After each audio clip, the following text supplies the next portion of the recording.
Kaikum Nazariba Zanab Al-Haz Sheikh Abdul Hakim MCS Joint Secretary Youth Affairs and Sport Sarbuso Dais Election Binapigidamagta Kausinjari Kaikum Nazariba Sri Samson Rimay Sarbus Convener Working Committee United Naga Council Sarbuso Dais Election Binapigidamagta Kausinjari Kaikum Nazariba Zanab Maulana Islauddin Kasmi Sadar Zamet Ulma Bishnupur Zanab Sarbusu Dais Election Binapigidamagta Kausinjari Zanab Abdul Matlib Social Worker Sarbusu Dais Election Binapigidamagta Kausinjari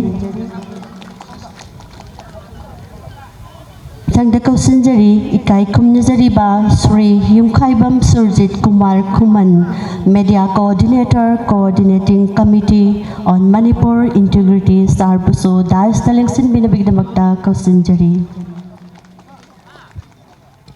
Kaikum Nazariba Zanab Imtiaz Haibok Mayum President All Manipur Muslim Student Organization Sarbusu Dais Election Binapigidamagta Kausinjari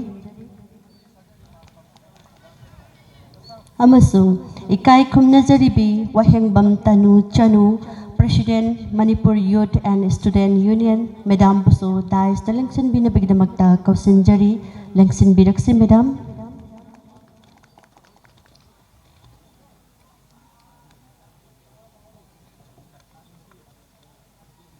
na Lengyan Pikudon Tambinapigidamagta MPIG Members Singbo Kausinjari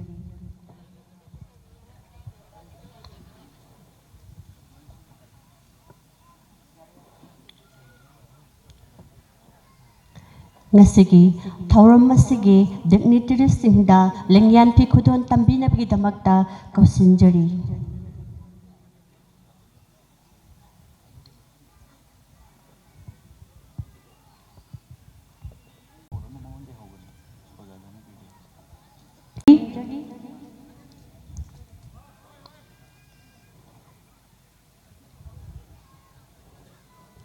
Mathangda Kaikum Nazariba Sri Samson Remer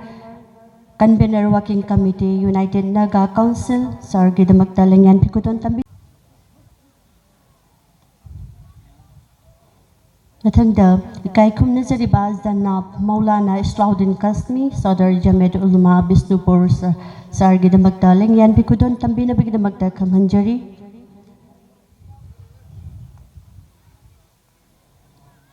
Social Worker Sargidamagta Lengyan Pikudon Tambinapigidamagta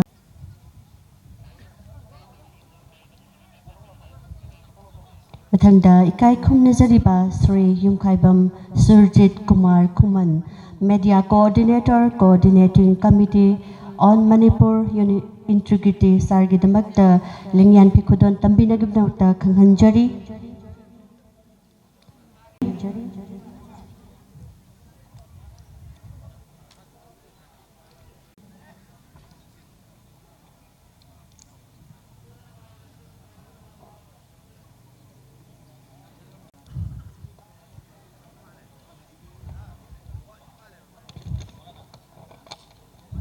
Tagajari Ngasigi First Foundation Day Ceremony Youth Association Thauram Asigi Hudok Jabo Oina Open Career Ama Kudon Tambinapigidamagta Hafiz Mustakimbo Kausinjari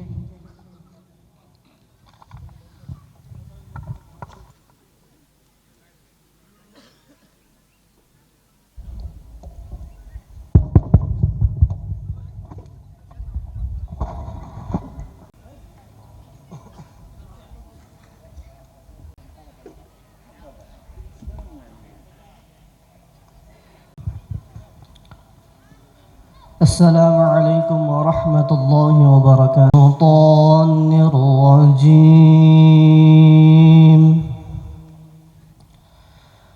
بسم الله الرحمن الرحيم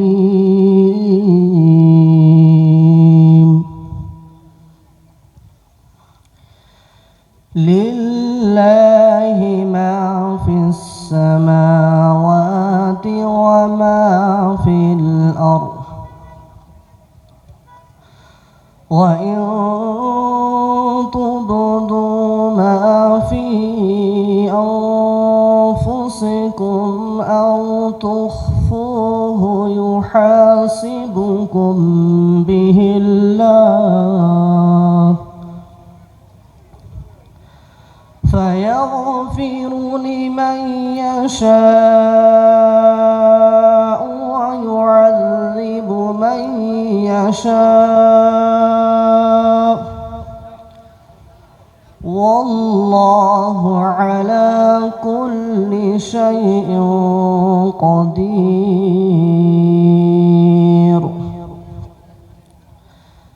آمن الرسول بما أنزل إليه من ربه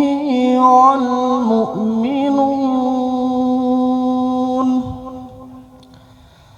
كل آمن بالله وملائكته وكتبه ورسله لا نفرق بين أحد من رسله وقالوا سمعنا وأطعنا غفرانك ربنا وإليك المصير. لا يكلف الله نفسا إلا وسعها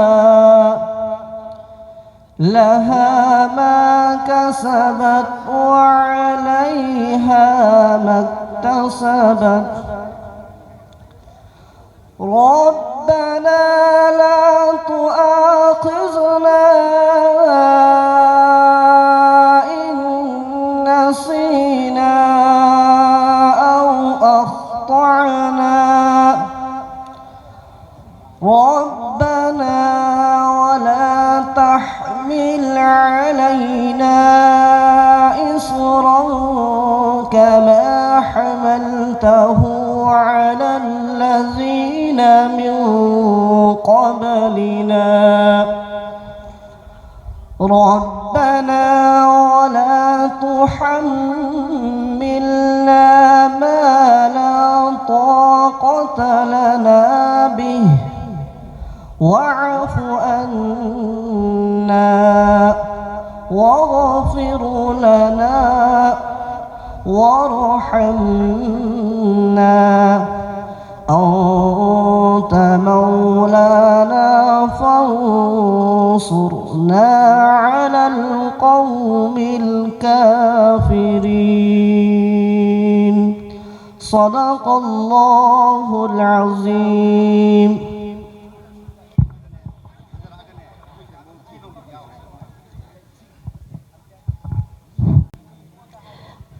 Makasat hajarakpa oina ampagi membersingda gift presentation tawina begidamakta ampagi membersingbo stage ta kausinjari.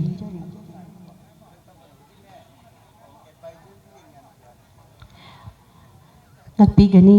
advisor singi ampagi advisor singi lengyan pi khudon tamna begidamakta sinjalang jari bagi makaida kanghanjari.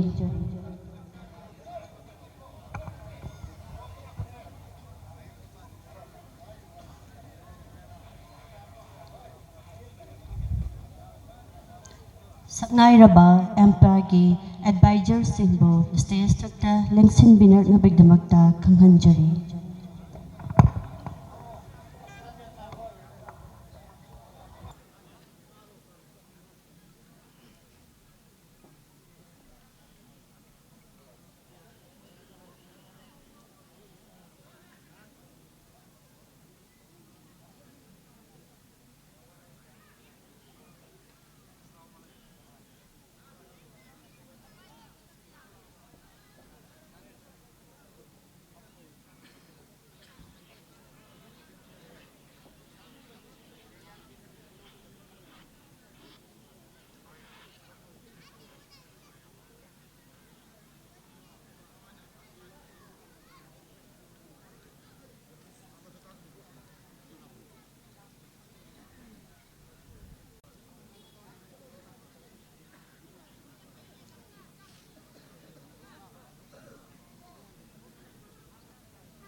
Lengyan pi khudon tambikrabagi makha chathajarpa oina mangda leiriba ampagi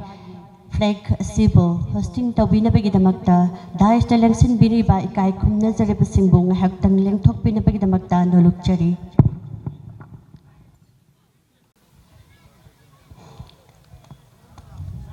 Mayang punamag ngahaktang isagi from langdigi lakat pituna flag asibu singkhat pada mayam saruk yamin nasi.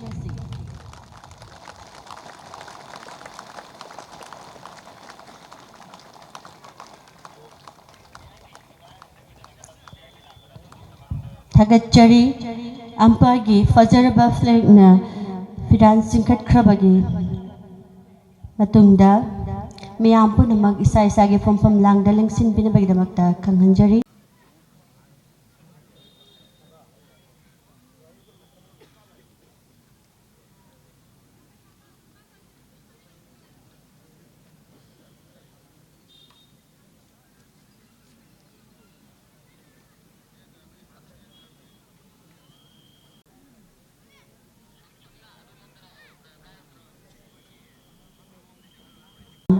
All Maitai Pangal Youth Association Ampiagi First Foundation Day Ceremony Asigi Welcome Address Amadikino Address Pipi Nabagita Magta Ladik Yambam Zamir General Secretary Ampiagi Taugai Pubiriba Zamir Lengsin Biraktuna Welcome Amadikino Address Pipi Nabagita Magta Kanghanjari.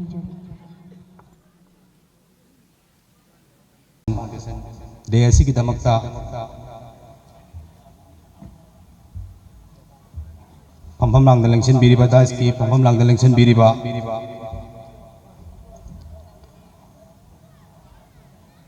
Chief guest ki pampam lang dalengsin biriba Sri Thongam Santi Singh Honorable MLA Werang NC Mathangda pangsalasi ki President ki pampam lang dalengsin biriba Ampiagi su Presiden ki pampu biriba Janab Maulana Hafizuddin Mathangda function asigi guest of honor ki pampam lang dalengsin biriba Secretary Mayum Ravi Kumar Singh IPS Bishnupuri SP Sri Colonel Manohar Deshmukh CO-19 Agrawal Rifles Sri Dr. Dhanabil Islam Social Scientist Janab Al-Haj Abdul Hakim MCS Joint Secretary Youth Affairs and Sports Sri Fairojam Nando Luang President All Manipur United Organization Sri Samson Ramai Convener Working Committee United Naga Council Sri Thoidojam Manihar President Federation of Civil Society Organization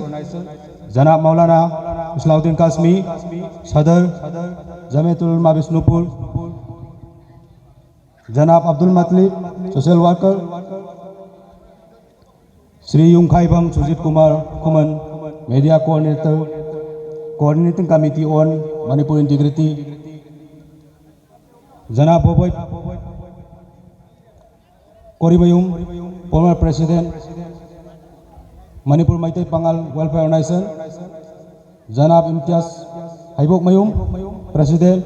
All Manipur Muslim Student Organization Amadi Srimati Waheng Mamtanu Sanu President Youth and Student Union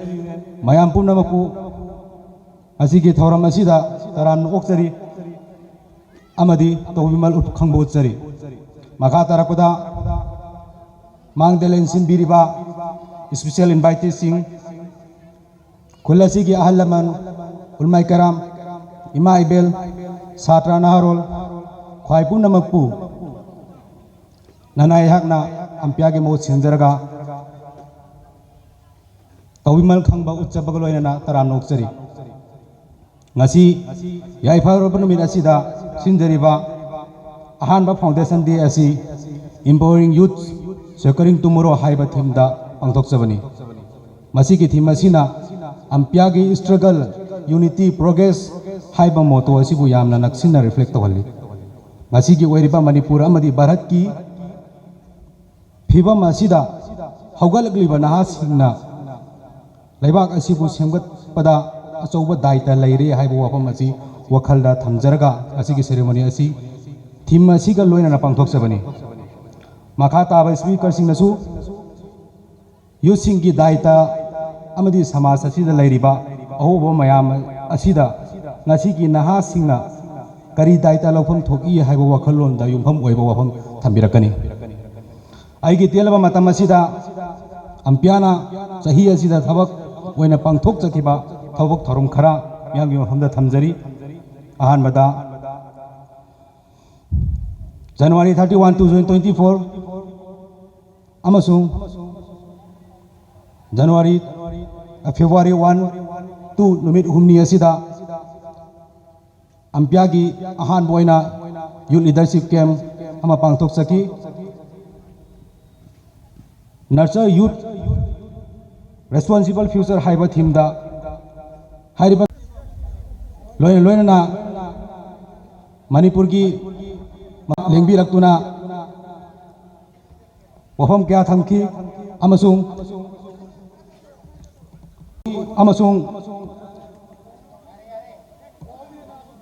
stage की performance क्या उतुना मपुंग फाना मार्च तरुक अमसुंग तरेता कोक्ता area दा लेबा मस्जिद पुनमको social service के mama पांगथोक चदुना मस्जिद पु लुना ना थमदबे यादे हाइबो वखलोंदा पांगथोक सकी पोरोमपतगी लेंबिरकबा जना मुफ्ती सफिउल्ला साहबना बाप तहनबी की अमसुंग मियामना हंगलकपा वाहंसिंगी पाउखुम पिबिकी मरी मिनिस्टर की वार ऑन ड्रग पु सोगटपो ओइना अम्पिया के जेनेरल बॉडी अमा जनवरी तांग 1 2024 दा अखोगी खुंगंग असिदा ड्रग पु लाना योलीबा अमसुंग लाना सीजन नरिबगी मयोक्ता लेपसी हाइबा वखलोंदा वरिपनकी थरकबा खोंजंगदा ngasi phawbada ampiana मियोय चनीगा कुंथ्रा मंगाबु अरानबा तौरंबगी दमक्ता फगटकी मंगा फगटलब मतुंदा ज्ञान तहनकी चाबा अमसुंग योनबा अनिमा पुनबा मियोय मौद्रा मंगा यावरी अदु अमसुंग तोंगान बे एजेंसी सिंदगी मियोय 10 हेनबसु यावरी मंगा सुबदा September की तांग मंगा तुरंत सेरिकल्चर फार्म मापा फौबगी तिदिम लंबी असी यामना सोक्ची लकबा फलक तबदगी अम्पिया के मेंबर सिंगना अंगम लेवल दा होना जुदुना सोशल सर्विस लंबी सेमबगी प्रोग्राम अम पांगथोक सकी तरुक सुबदा September था असी की तांग कुन मापन 2024 नुमित असिदा Manipur youth and student union advocate Shri Khaidem मनीना स्पीकर ओरगा सिंजकी तरे सुबदा ngasi phawda rehab center singda mioi 15 khusin najakre magoi sing adugi marakta rehab center singi thagi fees pubangam dawa mioi sing kayam yauri hairibu sing asi mioi dagi miam dagi contribution tawraba matungda ampiana thagi fees funbasu yauri निपान सुबदा साइतोलोम दा लैबा लितान Poppy पंगन community की खुन मचा असिदा date 11 2024 नुमित असिदा कन नोंमै कन नाकाम नबगी थौदोक्ता मिपाइनरबा इमा इबेल अहलमन कया अमबु अम्पिया के मेंबर सिंगना सफा गदब मफमदा पुदोक्तुना नोंमै सिंगदोल मरक्ता चले हायरगा थैदोक तौजकी ngasi phawda law enforcing agency singi mateng lawjaraga ampiana paikachariba thabak thoram sing praja punamanasu support tawbiri makha tarapadasu myam punamakna support tawbigani haibe thajaba thamjari asumna tungi punsirol amadi hojik oiriba samaj asida awonba kaya puraptuna satra naharol singbu achumba lambi takpiba amadi education amasung sporta mai onsinduna ikhoigi tungi firep chumna lephausi ikhoigi ireibak asibu chawkhatpa lambida पुखटपा Bharat की नागरिक अमा ओइना अखोइना लौफम थोकपा दायित्व सिंह भाप तामिनदुना अफबा समाज अमा संगमिनसी हाइबो वाफम असी थमजरगा म्यामदगी विदाय लौजगे। अस्सलामु अलैकुम।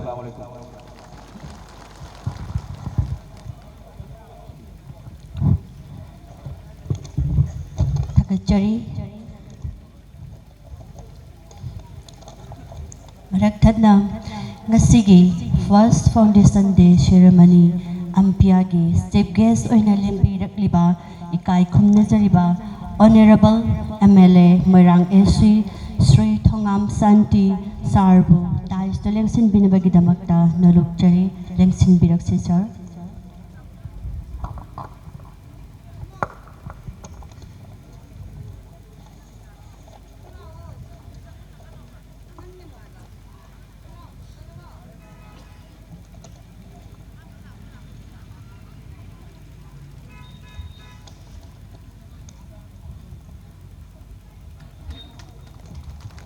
Now I request Sri Colonel Manohar Desmukh, CO Nigel Garwal Rifle,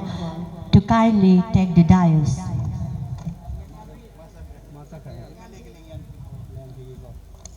Ikai khumnajariba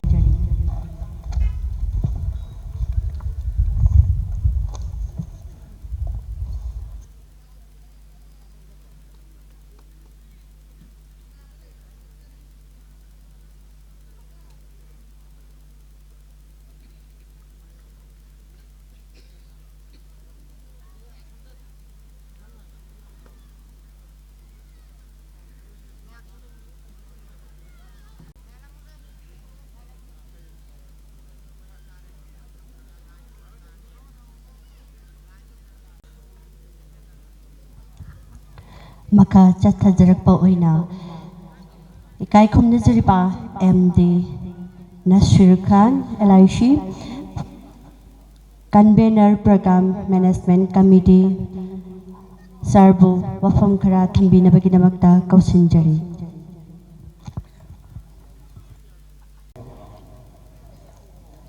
निंथौकाबा Namit की याइफरबा अयुक्सिदा अम्पिया की अहानबा फाउंडेशन डे अम्पिया से ममांग सहीगी दिसंबर की तांग 30 यूथ सिंगी दायित्व मरी लेना लिंखत्खिबनी मदुगी सही फारकपगी ngasi December Thang 30 soak अनिगा लिसिंग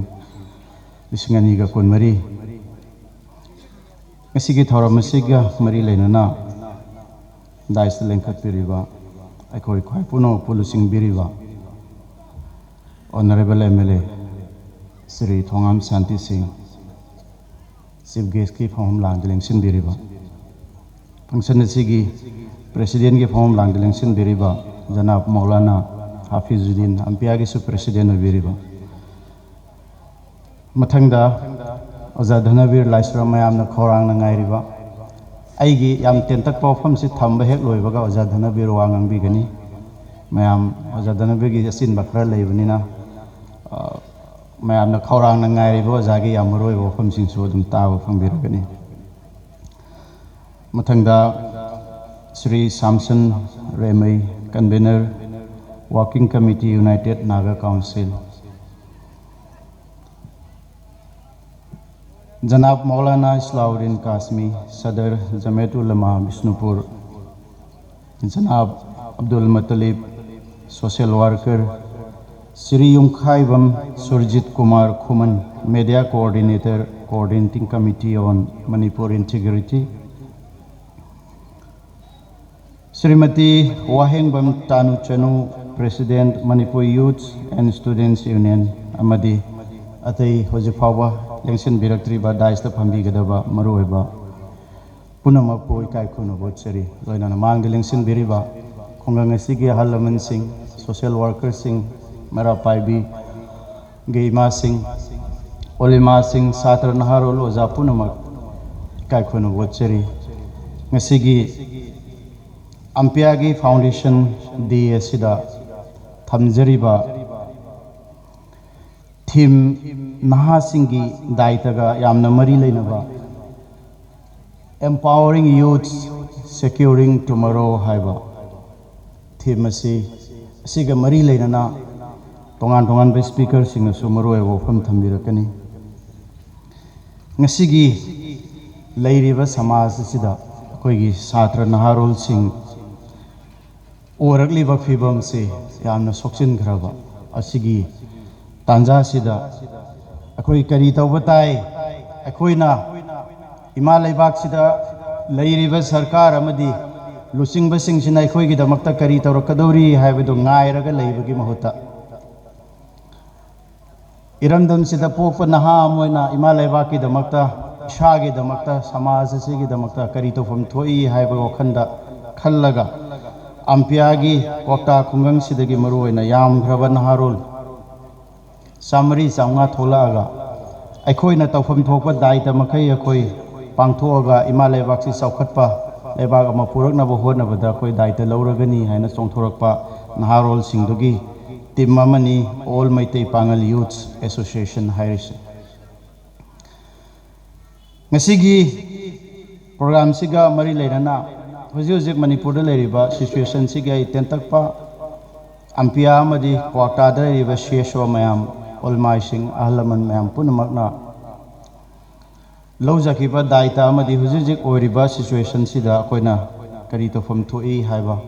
wafam kitang mayam da share tawjaraga yofam tension jagani ikang khanghodana manipur da mamangi sahigi megi tang ahum ngalingai matam megi tang ahum 1993 madudagi parakpada sahi kunthra suraba adugi kaisu leitaba icham chamba ningai sangdanaba mada jati masen masu thihan ki ba thaudok tugi muthatnaba hotnadana madugi mami samlaklaba tanjada ikhang khanghodana mukka manipur da achouba hiyo ma laga safu ma laktana aside manipur se yamna tangdu leita dabagi hibam amada leiri masigi thaudok se hek tholakpada ihan hanba relief KMC kota gi praja singna hangdoi mioi samangali sing kota gi yum singda sangjafam piraga mateng tawjaki sewa tawjaki chorchanpur dagi nongalaga army singna pukhalakpa mioi sing akoi angamba seba tawjaraga makoi gi leifam darkar leiba singduna kota da sinki aduga mari mata anakpada leiba singduna mari mata gi pau faunaraga makoi gi chatkadaba lambi dugi akoina mateng pangaga makoina yaugadaba panthung phamdo mari mata singda chalhanki adugi matungdasu kwakta si kwakta khun sidagi awang thangba saruktana maitei jati amuk leiba kwakta khundagi kha thangba saruktasu amuka maitei akoigi ward number 9 gi saruk khara pauchai khai khara leraga amuka maning oirap kuki sing amuk leiba kwakta gi hek maning thangba saruk sidasu amuk kuki leiba jati sing sigi tai nafam area oibanina nakal ani maktagi su hek hek wakhan si lana su hek khan bugum tawba ado taseng badi kwakta prajadi asumbagi da makta lepkani hojiki yahusiga mari leinana leiriba safu sida ima laibak haiba sida yamna ngalingai matamdagi lakhiba the idea of manipur ga mari leinana manipur da leiriba tongan tongan ba jati kunthra mari kunthra manga se asigi tongan tongan ba machudo majugi masigi tongan tongan ba jati mayam sing sigi punsilaga leiminna bagi phajabado maduni ima laibaki chaukhatpada mateng oigadori bus madugi hana leiramiba aikhoigi maihorol dagi leiminarak jati punamak se nungsi sanana leinabagi pandam duda aikoi punamak manipur da leiriba jati punamak na santi gi kholau lawfam thoklabra maramdi tha tra pan tra mapan kun sujilak labnina praja sing sida piriba saitheng se jati khuding makta pirabnina aikoi santi da chance ma khatang piraga khoi si amuktang Manipur जी हानगी मीगी तांग अहुम की ममांग लेरंब मणिपुर दो मधु अमुक्तंग उमिन सिरा हाइबसी कोकता प्रजागी हुजु हुजिक थोइबा थौदोक्सिदा चेनरिबा सरकार ना लान से करीगुंबा स्टेट की इंटीग्रिटी दा सोक न बतौरागदी सरकार न थेंगनगनी है न थेंगनबिरिबा लान से पीस की दमकता प्रोसेस अम तौबिरगा मणिपुर से शांति लेमिनरगा अखोगी प्रोग्रेस तो अखन थमिनसिरा हाइबसी कोकता प्रजागी अपील मन लेबा अमा चौखटपदा शांति लेबा यामना दरकार ले अदुगी दमकता मदुगी प्रोसेस अमा खक्तंग चांस अमा पीरगा येंगसिरा हाइबसी ngasiगी अखोगी दाइस तो लेंखत पीरिबा ऑनरेबल एमएलए की खुथांगदा मणिपुर सरकार लेबिरिबा अमदि एडमिनिस्ट्रेटिव ब्लॉक त लेबिरिबा मयाम पुनमक्ता कोकता प्रजागी मोत सिंजरगा अपील तौजरी मखा तारकपदा तोंगान तोंगान बा मफम सिंगदा माइनॉरिटी ओइना लेरिबा अदुगा मणिपुर दा थोइबा हिसा सिगिसु लान सिगिसु इरांग सिगिसु पार्ट अमा ओइना लेरिबा पांगल जाति दा वखल लाना लाना हे खनबा लंबी दा चटपदा पोचै फाबीबा कांगफुकपी फावरा लाकपदा कुकी सिंगना अमुक थ्रिटन तौबीबा अदुगा कांगफुकपी फावरगा लागा ड्राइवर सिंगुना पांगल ड्राइवर सिंगुना पोट पुसिलैसिना करिगिनो मसिगी वखल लोनसी बहाब तादना अपिकपा मिडियंगदा मयाम की सेवा तौरिबा मसिनी आइडिया ऑफ मणिपुर मसिनी आइडिया ऑफ ग्रोथ मसिनी idea of different cultures different colours की फजबदो मसी ओइगदरिनी हुजु हुजिक लेरिबा सिचुएशन सिंगदा कुकी सिंगना अतमना मैतै जाति बो तमथिना खल्ली फत्तना खल्ली अदुना मरम ओरगा अखोइगे हाईवे सिदा पोचै पुसिलकपदा मैतै की ड्राइवर सिंगना चटपा यादबा मतमदा पांगल सिंगना पुरकपदो ओनर तौसे इकाई खुमना सेवा मधु पुसिलकपदुना जाति पुनमक्से अखोइ चामिनरगा अखोइगी सर्वाइवल की पार्ट अमा ओइरिबने असिगी अरुबा साउथुम लाक्तरगदि प्रजासिंगसि पुलमक वागदरिनेबा मधुगी वागदरिबदो मधुगी साफनबा अतोप जाति अमना लौरकपा रोल दो अदु इज्जत तौरगदि अखोइ मसेन नुंसिना लेमिनगनि सिन मदना कुकीना मैतै दि यंगसिले कनागुंबा जाति अमना पांगल दा मुग यंगसिलागदि मैतै जाति ना मुग पांगल की सेवा तौगदबा कोम जाति ना मुग पांगल की सेवा तौगदबा कोम दा अतोप जाति अमना यंगसिलागदि कोम दो मुग पांगल ने सेवा तौगदबा नागा ना मुग सेवा तौगदबा अदुमाइना तोंगान तोंगान पर जाति मयाम सिंगसिना अखोइ मसेन मतिंग पांगसिनरगा लेमिनबा मतमदा यामना ngaligai मतमदगी अहल लमनसिंग थंबीरम मदुगी मंगफाउनगनि हाइबा वफम थमजरगा आई थमनिंग वफम दि यामबनी तौगतदि अखोइगी ओजागी अचिनबा लैबगी यामना मयाम सिंग दो आई सुचिनजरगा अहल लमनसिंग दाई कोना अखोइ खुंगंगी माइबेल सिंग फमिनरगा अखोइ पुना वारी सामिनसी अरोइबा मेसेज अमा खतंग आई मयाम दा पिजनिंग अखोइ हंधबा जाति नि सोथबा जाति ने ना वखल हंधबा यादे मणिपुर दा लेरिबा पांगन खुन सिंगदगी क्वाक्तादगी लिलोंगदगी यारीपोकदगी खेत्रीगांवदगी कैरावदगी तोंगान तोंगान मफम सिंगदा लेरिबा पांगन खुन सिंगदगी मणिपुर सरकार दा अमदि भारत सरकार दा अखोइना अचौबा खुदोल अमा तौबा ngami अखोइगी खुंगंग सिंगदगी IAS तरा तरा फोहजे डॉक्टर चमंगा चमंगा थमसे इंजीनियर चमंगा चमंगा थमसे एडवोकेट चनी चनी थमसे नर्स लिसिंग अमम पुथोकसे मतमदुदा मणिपुर की फिवम करी ओइबनो येंगसे अखोइगी जाति सिदा समाज सिदा कंट्री सिदा लेबाक सिदा पीबा याबा खुदोन से आइगी इसा सिंग लारिक फजन तमलगा असौ असांग ओहलगा लेबाक की शासन तौबदे याहोनबा मतमदुदा जाति पुनमंगना सु पांगन जाति बु सलाम तौगनी हाइबो फम से थमजरगा मयाम दगी बिदाय लौजरे थैंक यू एमपीआगी मेंबरसिंग मदी कोकतागी इचिल इनाकुसिंगना करी खल्ली हाइबदो मयामदा मरिक चुमना तकपीरंबगीदमक प्रोग्राम मैनेजमेंट कमिटी सारपुत हन्ना थकचरी मखा चथदरपो गेस्ट ऑफ ऑनर लक्तगी इकाई खुमनजरिबा थोइदोक हेंदोकना मिंगोइना हंगचरबदा doctor Dhanbir Laishram social scientist सारबु वफम खरा थंबिनबगीदमकता कौसिनजरी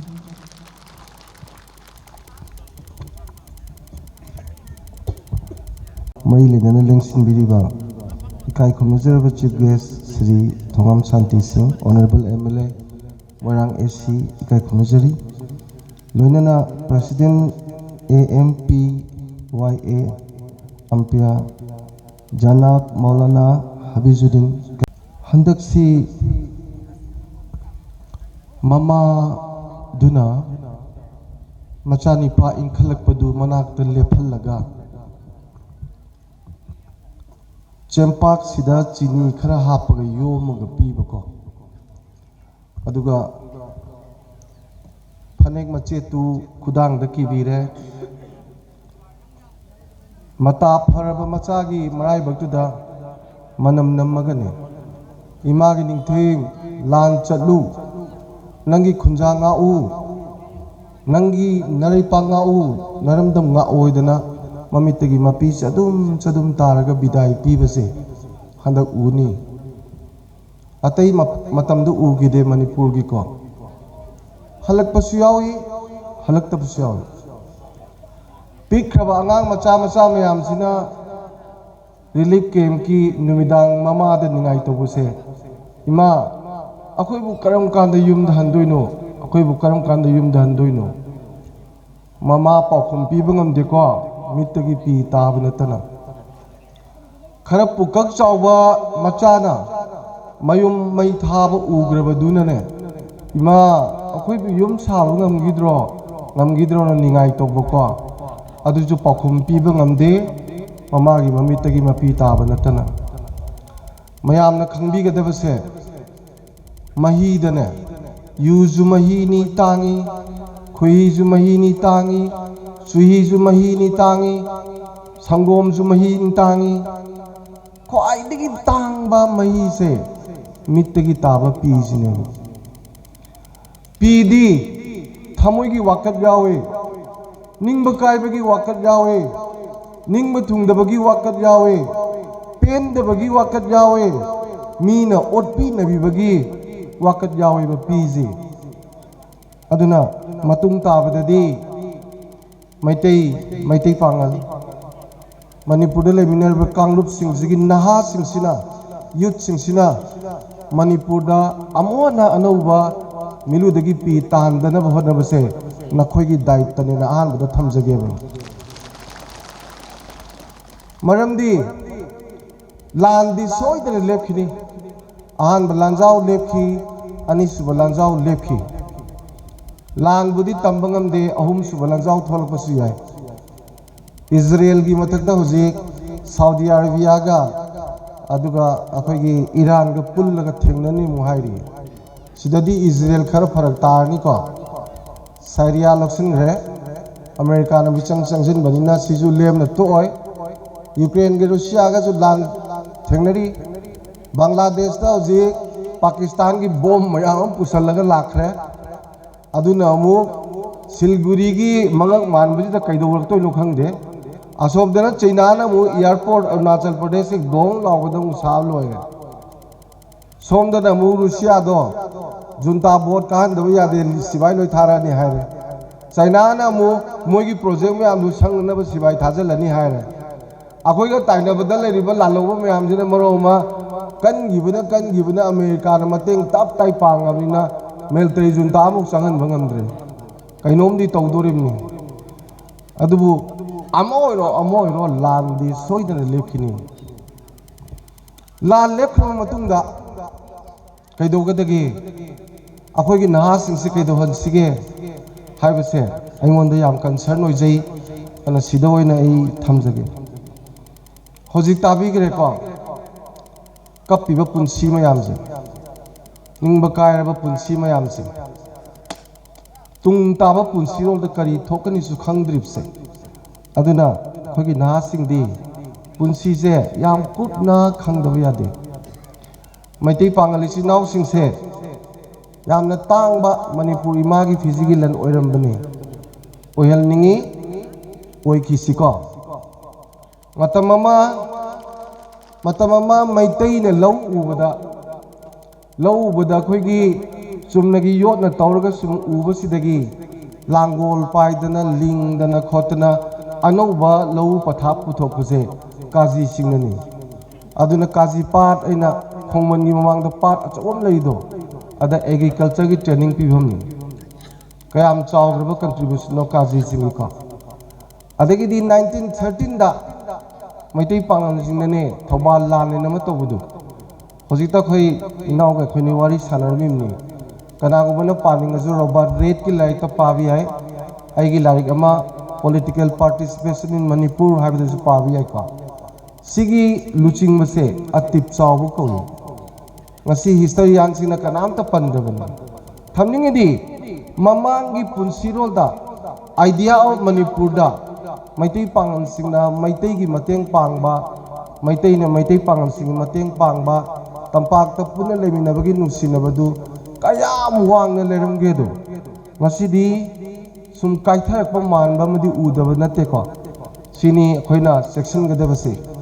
aduna ne hoji ahan badai gi naw ngang biram bada idea of manipur pan biram do aduna naha sing da ina haining basi punsi se akoina punsi sida kwai dagi section ga da pot ohum khlai ko hari ba pot ohum se son halaroi dam there are 3 unreturnable things in the world malem sida haloi da pot ohum lei halakada badi yamna section da su yai ngasi lupa lising mangi base thiba phangdraju thodom na warning ai wede hayeng nonga laga lising ani tambi ai ko adubo haloi da pot ohum khlai sidi suk soi soen be ade madudi kari kari no si naha sing please note that in your mind number 1 ngang thokki buwa se amu halau yaroi section na ngang ga da nungsi na ngang ga da bani thamoi dagi ngang ga da bani aina ngangje baduna amagi thamoi soholoi da bani community amagi wafang community amana ngang na bada thamoi sokna ba ngang na roi da bani aduga aina ngangi baduna ni aigi mi wa loi doiba aina ngangi baduna ni aigi oizo phangdoiba aina ngangjari baduna ni thawak phangdoiba aina ngangjari baduna ni aigi kha tawam yamna luna tawdoise luna ngangba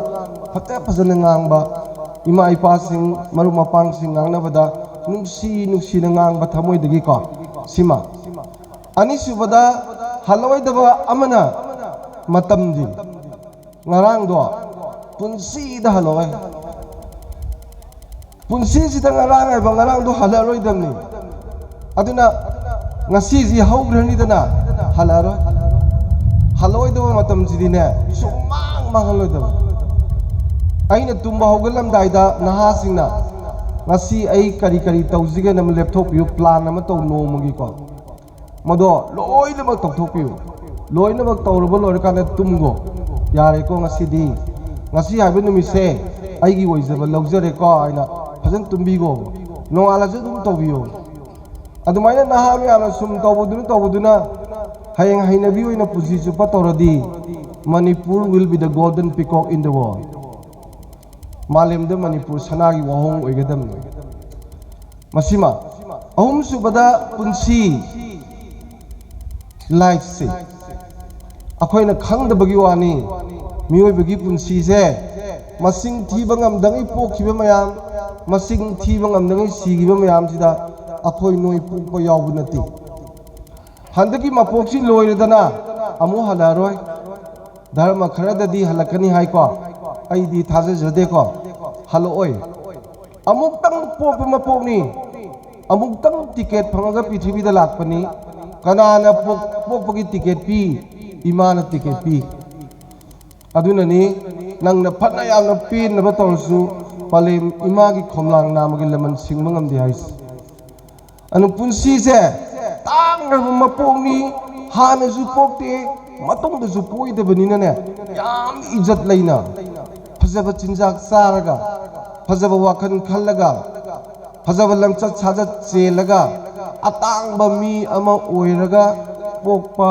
अतांग मी अमा ओइरगा लैखिदबसे मसी पांदम थंबियोबा मसिदा doctor engineer IAS officer वोइनी वोइरो हाबगी वा लैते थबक लोइनबक चमाने मालेमदा क्वाइदगी चावब थबकती साखतब मीना खंगदबगी वानी चौखटपगी अंगांग मचाबों खंगेब आइना Holland da leading da Netherlands da angang class 7 tambam da hangeba nang kari wainingi man ai kwai ni chawmi du oini si ai ne kwai ni chawmi ji kana no haiba man no ga ri ni ko mun tabi ogang sing ko da sing doctor di ai na amu ne na da darkar oi be de na pulsi da darkar oi de ba engineer di ai ne yum sab kan da angtang darkar oi be de na oi de ba ukil gumba police gumba je si junia khana saina tawdri darkar soi oi de ba aduga ayu hek yahawbudagi lunch dinner breakfast sari mi amju puthokpa lawmi edo adudi nungti gi darkar hoye ma muk chawa mi prithibi de leite an ai di lawmi hoini haibni an lawmi ni ko khwai chawi je sinmi ni ko sima mayam khangbiro aduna haloi da punsi gi tang rab mapuk sidane saruk mari mu thona khaidoi iba kari kari no na singi yam no maru oi bapot amani masini hoji life skill in yam kada training pi ba reise new education policy na sarkar ne ko taseng badi mase imung dagi tambira kada bani hoji ki matam da tamak ta dagi training pi ba reini life skill hai ba yaw si number 1 the personal life mi amoina aigi punsi sida kari gyan kari lausing purga chatkadage punsi khongchat sida haibase sima khangadab ani suda family life imung manung amada aigi punsi rol sida kamaya loina gadage maramdi punsi si pokpadagi na sibo imung amada leidoine ahum subada professional life aina aigi punsi gi thaba ama tawbasiga siga punsi rol siga kamaya loina gadage mari subada social life khunai sida aina kari tawgadage aigi punsiro na kari mari leinage mari ji khangaba mari ji phajana tawraba leipak to khwaidagi chawkhatba jati oini khwaidagi chawkhatba leibak oine ba india gi oinadi akhoina larik tambada soirisi professional life si katang mari leinare ba mak phangba larik paba interview yawba IS phangba doctor tamba engineer tamba lori doctor engineer IS officer oiraga khungangdagi imphal da hugathraga yum mathol manga tru wang saraga manempok kai nupi mapam loi thamaga sonda mama pa ma chumra hanna yengdu du keduna duino ado family life imungi punsirol ga sagon na dabine aduna akhoi ngang semisi yum amagi manungda thong mari panbada ka mari leibada ka ahum na thong lonjala thamaga ka ama khaktang hangdoga khoi pulap leibagumne se parents sing sida yawbiri basina su gyan tabiyo ba mari ji phajana semgadavani hi khabak laga pubudono chap mana pugadawni aduni thainagi pai pujina tormis aduna moi lari haitraju laisu yam haidana asuk chakatpa manipur ma noi khogi khubam da sinabiremine ngasidi nahasina masi ningsing busangi aduna nangi personal life semna bagide makta machan khara lei madudi noi yamuna tawko number 1 da communication skill masini hoji khoina soft skill harisi ai saiza ba wangang sangang convince tawbu ngamba lonji khara phajana loina khangba aduga amaga wari watai sabada convince tawbu ngambagi skills leiradi migi masagi magun je dum henkal leba akoi gi prime minister hangi oigiba leiram dabadu ngarang na leiron changi de ngai ko maga tinar ma mayam na manmohan singh kindia ne atai di kya tagandi si minister oigera prime minister oigera akoi manipur india gi se khara tagandi ko mi aidegi afaba ahongba economy da architect of modern economy of india haris sathi mana ta dom teliti kaiti indalei bakanda mi khana bazu tai use khong bazu tai san waina bazu tai hawa gari sa bazu tai loi tai adubu aigi luna tinaba imanabam ga iga wari saraga ba chikthanarga kaim taroi akhoi ni gi wari du natana radio ji loi phab ya station ko amatang phagen ma pa thamkan amatang phaba du maina ne थवाई यावना तारदी थवाई यावना लाइरिक पारदी इनाकता थाबन चोंगजु दोन मखोन तारोय नागी एंटेना साथीबजे अदुना लिसनिंग स्किल्स गा लैबिगदब अहुम सुबदा याम मरुएना अहुम सुबदा अखोगी से सेल्फ डिसीजन मेकिंग इसा इतोमदा वारेप लौबा हैजनब होनगदब मीना हायरा सुम तौदब ngasi je khoina isana warep lauba hitaba aduga akhoina yam munna kupthana khanba hitaba aidi critical thinking leitaba dagi ne ba khoi me organization ni yam dana kotra mathom ngam sadris aina phajana warep laujaba hiraba aina phajana kupna khangba khanba hiradina chap manana pot am ta udana amakata su oine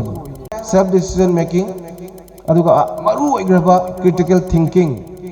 से याम कुपना खंगे हरदी असेंग मुदे सुम खंगनी मधु बखोइना self research self study कवी मधु याम तोब अंगांग से अंगांग अतेगी ईमान मानरोय अदुना self thinking critical thinking से is very important को solve yum दगी तमगदबनी आइना इमुंग से लेबदा आइगी पुंसिरोदा इमा इपा इसे इनेम लेबा मयाम सिंगसिगी मित्तगी पीता लोय मोइदा अवाबा पोलुम द पीरोय मोइगी अवाबा पोलुम मयाम दो आइना थांगथनब होननी प्रॉब्लम सॉल्वर वइगे आई प्रॉब्लम क्रिएटर वइ रोय से खंगना इमुंगदा लेरबा अदुगी आइना बिदो खुनाइदा लोय लेरबा खुनाइदा प्रॉब्लम तो वइ and we should be problem solver creator problem semba अखोई दी प्रॉब्लम सेम याम हई सिदा वाथोम तंग थोकपदने फायरमन दुदी कैनोम तौरन सिदा नुपी मा मंग लाक्तर खोता इन बदा कैनोम तौरबा फायरमन दुदी क्वाक्टा दा मितै पा अखोई जे प्रॉब्लम जे क्रिएट तौबदम हईबा सॉल्यूशन हईतब अदुमाई तौरदि कदौनी कसु लेबे नतेदा मोय साउनरपदगी अदु तौबदे खरा इन्नबनी खोनबनी हायदे स्वादम तटलेदन वाथो ओइद्री अनो प्रॉब्लम सॉल्वर्स इजु मीगी मगुन ख्वाइदगी तांगबा मनी अरोइबदा कांगलुब अमना कैनोम तौरसु कांगलुब अमना पॉजिटिवली खनबीबा ड्रग चाबा ड्रग योनबा मैतै पांगन मरक्ता यावी जे कैमनती प्रॉब्लम सेमी this are problem creator positive ओइने येंगदबनी थबक खुदिमक लोई पॉजिटिव ओइने येंगदबनी को याम सांग नंगागदी याम ममुता नंगा नुंगाई नंगागदबनी सिगिदमक्ता वारी याम लैखरे अदुबोय टेंशन जगे को सिना अहानबगी पर्सनल लाइफ तुनी अनिसुबजने फैमिली लाइफ इमुंग अमदा आइना आइगी पुंसिरो जे कैदौगदगे हाइदा ख्वाइदगी मरु ओइबसे प्रॉब्लम ओइहंद्रगा लोइरे आइना प्रॉब्लम सॉल्यूशन तौर लोइरे अदुगी इमुंगी मी मयामदो अदुगी थमोइगी मरीदो अदो नुसीना चानना अवाना सरुग यामिनदना लैता लाइरा येनदना चामिनदना मतेंग पांगदना हिंगमिनबा अहल ओइबसिंगी मवा लौबा अहल ओइबसिंगी सेवा नहा नोइना नुटीगी तौबा फोंग फोंग साबा इंखलपगी नखुद मोन मोन लावदुना पुपु बोबोकी मखोंग तुमम दाइदा नंबी बदबु लाई फंगोइदबी वा लैते नोइदे दुनते नबु भोकन नबी भोकना इबुंगो इसिंग बातेम त पोरोइदा हनुबी एगोन पाखो थिरु कगिरो हा गाय तरम सखिदे अदुना गदी यारोय को अदुना इमुंग मनुंग से युमदिने पाखन खलसु याइको युमदी योट सीमेंट जिंगा अदगिदी योपी नुबिना साबनि लेंगोयगा ना कहीं दरकार ले पोंते वांगेरा नेमगेरा नोंग युद्र लोरे अदुगा इमुंग जे खाय मरुस इमुंग नि थमोयगी मरीना साबनि इमुंग फजना नुआय लेरबा इमुंग दो ख्वाइदी नुआयबा इमुंग इनाखुम इमुंग नेम अदुगी इमुंग दुदगिनेबा अंगांग अफाबा थोलकदैस लैहाव लैबा लबुकता फौ पांदोंग चाउन होरकपा दुमाइनाने अफाबा अंगांग लोय थोलक सेरदिने इमुंग मनुंगजे याम नुआय लैसे लैता लाइरबा दुदि लाइबकिनी नुक्सी चानना लैबु पिसा तिंग्रो खना चैनदना लैबु पिसा तिंग्रो नुक्सीना लैबियोबा सिना फैमिली लाइफ समझन जगे अहुम सुबदा प्रोफेशनल लाइफ आइना तब थबक तो अपिकपा चौबा करीमता लेते डॉक्टर ने चावी इंजीनियर चावी IAS ऑफिसर चावी है लेते अखोइना मियेंग खूबगी पंगबगी वांग उबई वानी असेंबदी दे आर गवर्नमेंट सर्वेंट मोई सरकार की मिनाई ने बको सर्वेंट है यावरस अन मोइन ताली पैसा से फिक्स ने अखोइना दु पामिसिना पंगबगी ने चाखतपा यूरोप अमेरिका की लमदा कनाम तो ऑफिस की थबक तौ यादे अदर इंडिया मसा में हम चली में हम लोई तौरिनी अखोई अखोई की इरम दमसिदा याम लेग्रे ने पैसा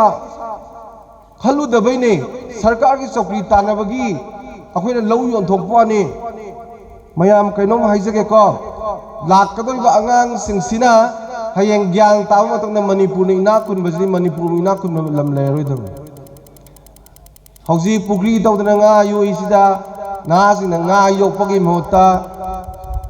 मणिमुक्ता यावब कोंग्रेंग दु लखला दिकमदोनी हा इजराइल दौजी ना इना खुलिजे कोंग्रेंग मनुंग द मणिमुक्ता यावब दु योपैनी ने हा पुगरी इंग लिसिंग हम कोंग्रेंग दादरगा लिसिंग अमा मणिमुक्ता यावदी सही दुदम लोइरे ने नत्रा सी एग्रीकल्चर डिपार्टमेंट ना अखोय अदुगी कोंग्रेंग मखंदु लोइ योपय याना रिसर्च तौदरगा हायरमने हौजी अखोयगी मना मसिंग दong तौबदा अखोयगी करीबा नापू मानबा मैम टीवी दगा उरमसु याय सेफ्रॉन थारिदो केजी दने लुपा लाख अनि मखाय सेफ्रॉन लाख अनि मखाय अखोयगी ब्लैक जिंजर केजी दा लाख अनि मखाय लिसिंग अनि मखाय अदगी कुंदा लेगा अखोयगी कुछ करीब अखोई नादा हेक सिनबा लई खोंबान तखेलै महाराजे कैंसर नाव फदम तांग रजानी लेपाक लेगसे हयेंग नहासिने ने खखिनी तांग रमयाम जे हौरब लमजिदा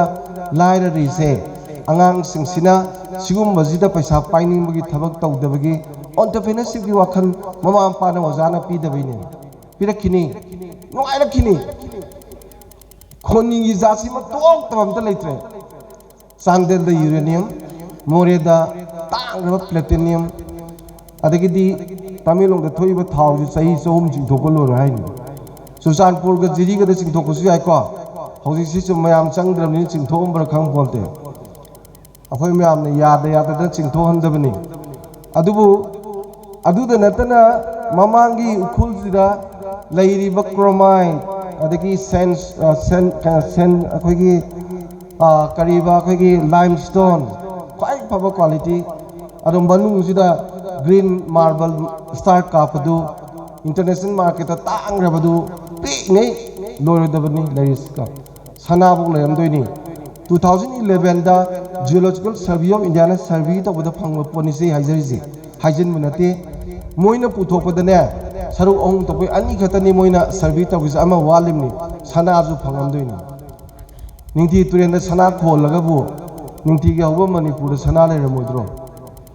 मोइ मतमदि क्वाइदि इना कुमले पा ओइदोइनी अदुना आंगांग सिंगसि अमत द मांगन बेयादे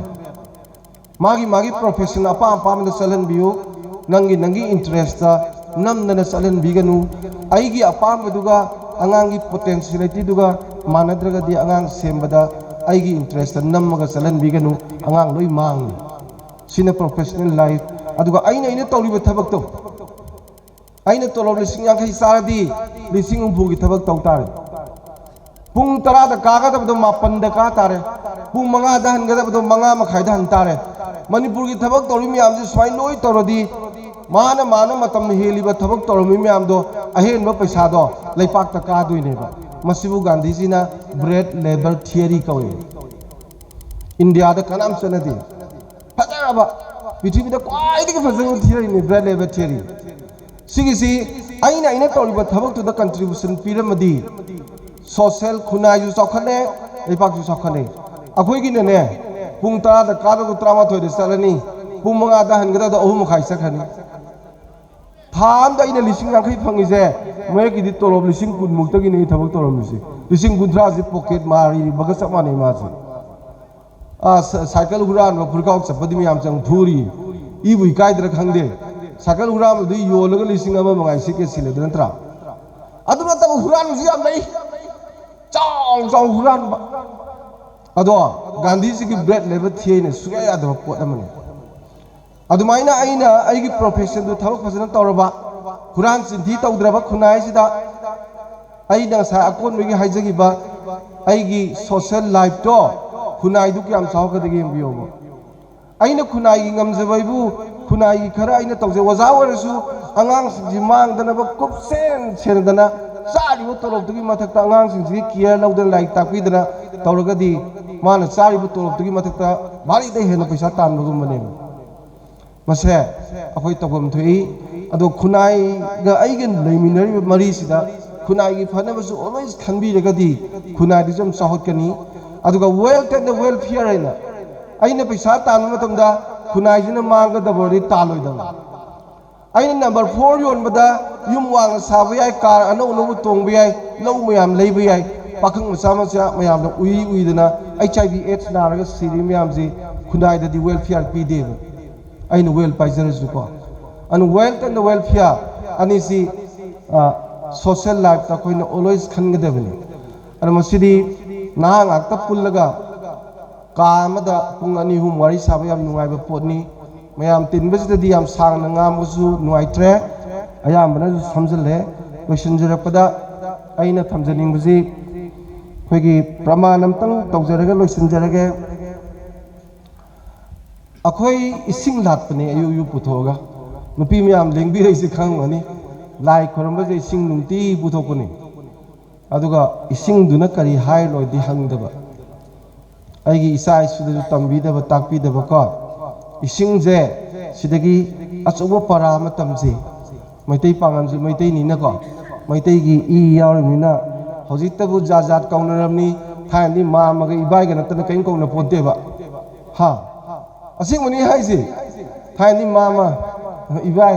खोइ मैतै कौनबजे हजिते पगो कौनरदना को अखोइ जु ngaire मैतै जु ngaire पांगम जु ngaire खरा खरा सुम लापथोंबा मानबदि यावरी मसी तौहैदे पुल्लिङै आइडिया मणिपुर सागतपदा क्वाइदगी चाव तंपाकी फोर्स अमा ओइगने हाबसि काउबिगनु को अदु पुनमक दु फनबा इसिंगी मनुंग दु यारबा पराजे मुतंग हाइजरगा लोइसिनजगे इसिंगजे महाव लेते मनम लेते मसु लेते अदुना याम चमने हिंगो हाबे मनम चनब होनगनु मसु संगनु नमिंग चनब होनगनु नमिंग नंगना फनाम चनिंगजु चलोय मियामना दुम चलहलकनी को चमने हिंगो हाबा चमने हिंगबसिमु नुंगाइबदे सुवा वारोय तुमबदे तुमदाइदगा माथा साब सुलै लेरो चमने हिंगबियु आहानबदा चमने हिंगेदनसु मरुदी थीनो ओइगरे इसिंग माजी मालेमगी ओइना था मखामतंग फंगदबदने हिंगदब कनाम यावदे अदुना अइसे युमद मरु ओयु लैकाइद मरु ओयु ngamjradi leipak ta maru oyu ahanbasi ani subada ising je kaidong mathak sengkate madi makha sendhidana ikha ta abji luna tawbiu han aina waza waredana satra myam ji lun tawba aina officer warena mayam ji lun tawba subordinate staff sing do aina mantri ware MLA waredana ai praja ji lun tawba adagi aina maku bomane bo waredana imo ji lun tawba makha je lun tawbuse si singna parani ani suba ahum subada ising je misang mikai sugnai nai de pugi de leibang akra ngamu ukabi je nakra de sing khram pitha ukabi de kitang pitha ngamu de su bithak taw de cha mana bithak ne adu maya ne cha mana na lu ne tawbusi tawbiyo maya pa bi lu sing bi weraga maga tinaba moi ahum mari khak ju ju toroga sum paktin tinaba atai je ti tarodi adum kaya dam civil society organization desu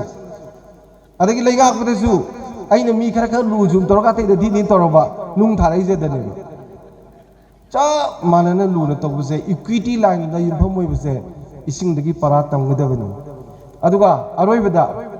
simayam su ezo boizara ju adagi amana ising je hapu ba mafam da loi yani pugam da hape pathokini glass da hape adum yani pipe da hape sangini aise ni loi tinaba hibiyobo माने इना खुली तिननी मादी लाई तिनरोय मादी अदुनी अदानी अदि मादी Achoui मचानी मादी अदुई मचानी गाय तिननी तिनरोय गा खो याम तौरिसे क्वाइदगी चौकतब कोंगनेना कौबिरनु सिमा चा माना तिन भाई गदब अकोन बदा अरोय बदा अदुकी मतिक सोलजु सिंगजे सिंगदगी सेंदरपदा उजाव नंगा केर नुंगजोंग ना के थुगाय म तुरेन यौरैनि अदुमाइना अयम बदी ओइ बुया दि नरिन ठी लेगदमनि Y खरसी हाइजरगा नामयाम ngasi miyeng amu hongbiro haibasi thamjari salam alaikum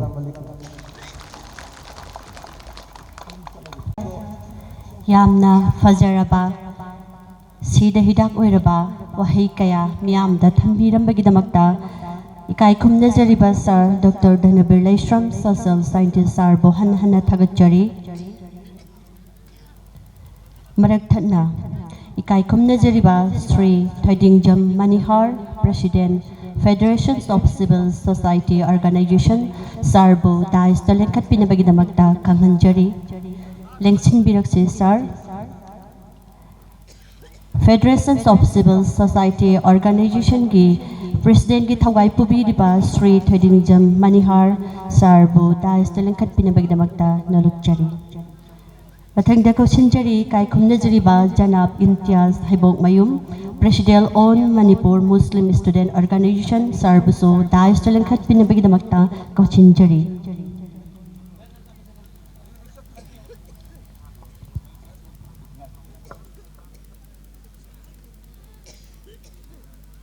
Marakthadna ikai khumnajariba Sir Dhanabir Laishram gidamag momento khudom tanbigadapado sardi khudong chadaba ama leibadagi nasigi thaurammasigi marakthadna lengthok pinabagi sem saba oijarabanina momento adu khudon tambinabagi damakta pusinbinabagi khanghanjari momento asibo khudon tambinaba khuthangnabigidaba kogi MPA gi president gi thawai pupiriba sharna khudon ase tambigani haina khanghanjari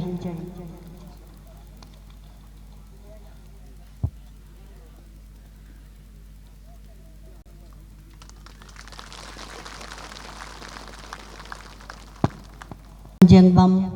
Padamo Mapal President Moirang Medambu Dais Talengkat pinabagidamagta kausinjari Kai khumnajaribi Moirang Them Laimadebi Umdo Secretary Medambu Su Dais Talengsin pinabagidamagta kausinjari Thangdei kai khumnajaribi Khagembam Jaya Devi Convener MMAL Madam Buso Dais Talengsin binabagidamagta kausinjari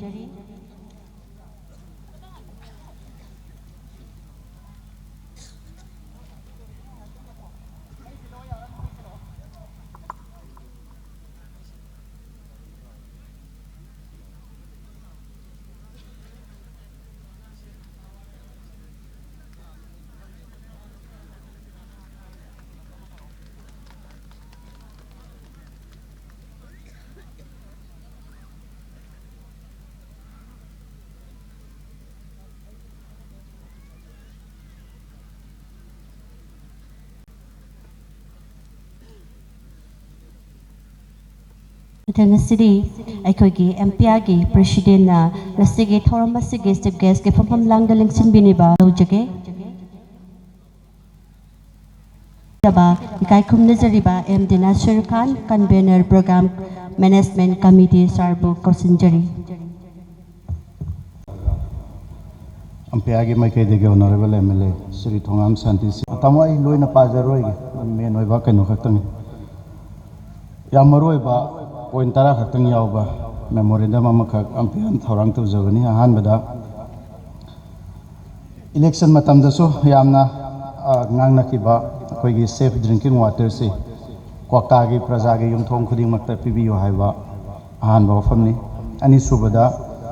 kwakta gi khudong chaga da mafam ama yenga go open gym ama khaktang sabiyo haiba ahum subada akoigi water ATM sing gi khudong chada ba kokta si nong ka matam sana sudragadi turen sing maram chada ni na dugi water ATM si municipal council area da ma aduga gram panchayat area da amtanga sabiyo haba adu je water ATM si lera gadi dum praja sing chatlaga mai da ka lepa liter de lupa amara ke nupi bine du piraga dum liter amam sing ya dai ne mari subada nationalized bank amakatang athubada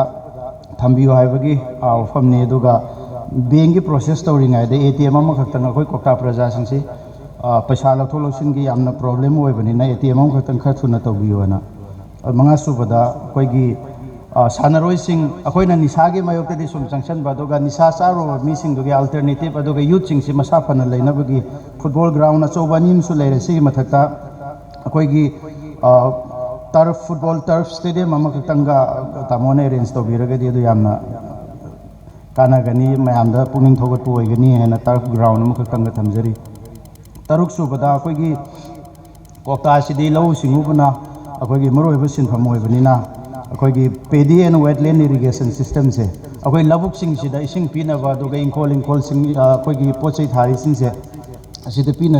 pina ba irrigation system kitang maram sana loktak pat gi sing su yai natraga khuga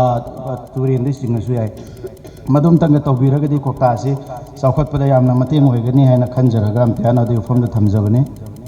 mathangda akoi gi Khelo India ki makada tamona koi gi mini stadium ama khatang sinbiraga di yamna khudong sagani haba aduga nipan subada akoi ima market Kwakta Bazar se ima market ama khatang honorable CM na moranga lamba mfam amada lathom busu leibne ado madum khatang ga priority da tobigadra aduga Kwakta gram panchayat se ana ek lakh matam dai mai bil sing khudong sa da yam leiba duna akoi gi health center ama khatang Kwakta gram panchayat area se thambiradi aduga tara subadana akoi gi Kwakta government high school gi leiribe infrastructure amadi oza si yam khudong sadre phano maram sana leite aduga oza su ani ahum dagi hena leitabdona tawe adu satra sing di dum khara leiraga oza sing leitabana maram oraga angang sing sisu aidi leita laira angang mayam sing si khudong sadaba leibadina Kwakta high school gi infrastructure sitang tamona kharthuna amtang improvement tawiwa haibo famsi ampia ge makai de thamjawni tam thank you First Foundation Day Ceremony MPAGI Thauram asibu sosoi soidana saruk yagi haiduna matang sana yahodrabasu lengpiraktuna saruk yabiriba kaikum najirba Sir Sri Thedingjam Manihar kidamakta lengyan phikudon tambinaba kidamak ichan singbu kausinjari amadi Ikai khumna jariba Janab Imtiaz Haibok Mayum President on Manipur Muslim Student Organization Sar gidamakta su lengyan phikudon tambina bagidamakta khanghanjari Ikai khumna jaribe Kanjangbam Padamo Madam gidamak su lengyan phikudon tambina bagidamakta khanghanjari Moirang Temlai Madevi Madam gidamakta su lengyan phikudon tambina bagidamakta khanghanjari Kagembam Jaya Devi Madam gidamakta su lengyan phikudon tambina bagidamakta khanghanjari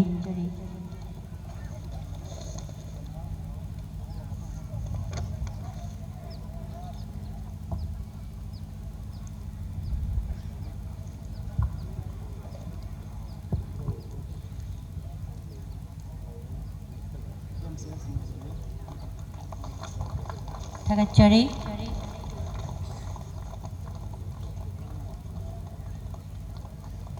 Maraktatna nasigi thauram asibu mapung phana saruk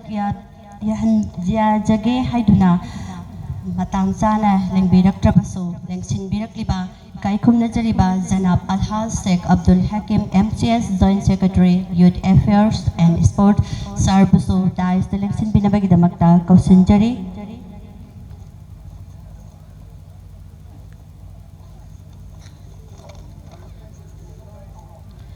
Kaikumna jariba Janab Alhaj Sheikh Abdul Hakim MCS Joint Secretary Youth Affairs and Sport Sarbo Dais the lengkat binabagidamakta kausinjari Sar gidamakta lengyan phikudon tambinabagidamaksu khanghanjari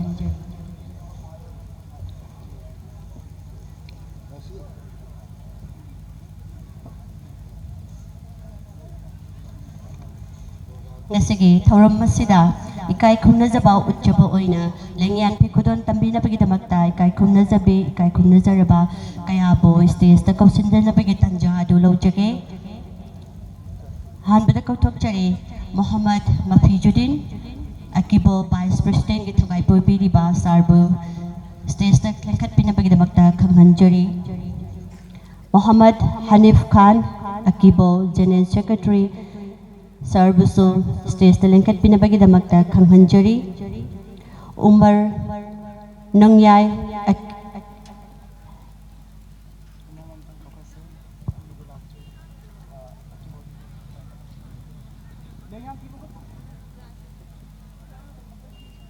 Nasigi thauram masida ikai khumnaba utjaba oina lengyan phi khudon tambina bagidamak stage ta kausinjariba ikai khumnajariba MD Abdul Barik AK COC Media Coordinator stage ta lengkhat piduna lengyan PSibu taramno pina bagidamak khanghanjari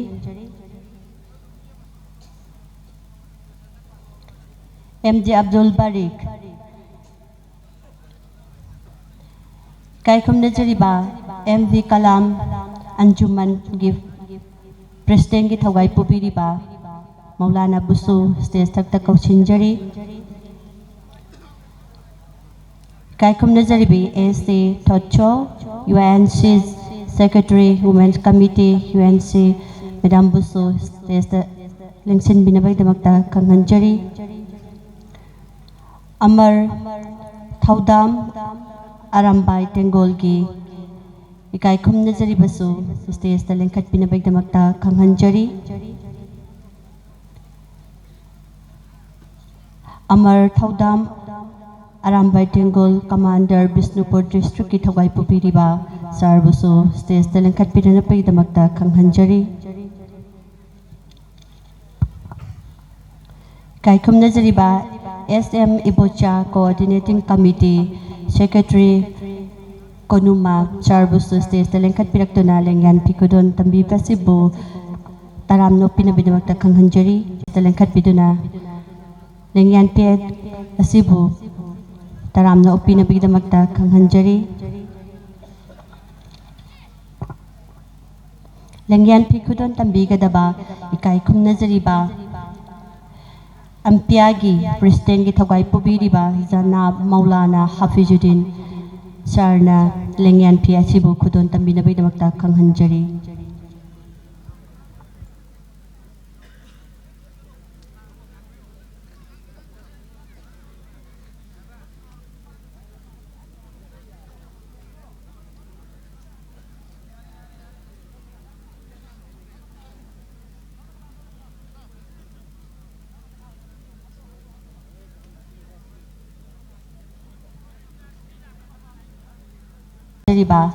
Janab Maulana Hafizuddin President All Maitai Pangan Youth Association Sarna momento sing asibu kudon tambigani ahanbada ikai khumna jariba Honorable MLA Moirang AC Sri Thongam Santi Singh sargi damakta momento kudon tambidami damakta khanghanjari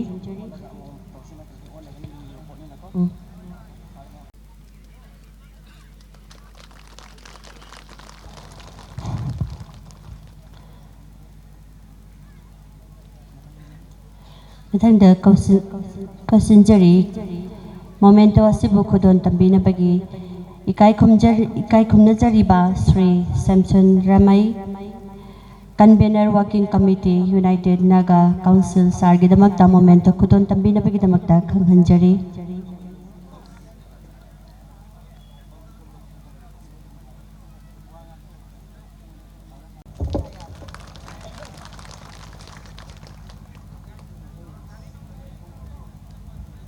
Federations of Civil Society Organizations sargi damakta momento kudon tambina bagi damakta khanghanjari thangdei kai khumna jariba Janab Maulana Islauddin Kasmi Sadar Jamedul Ma Bisnupur sargi damakta so momento kudon tambina bagi damakta khanghanjari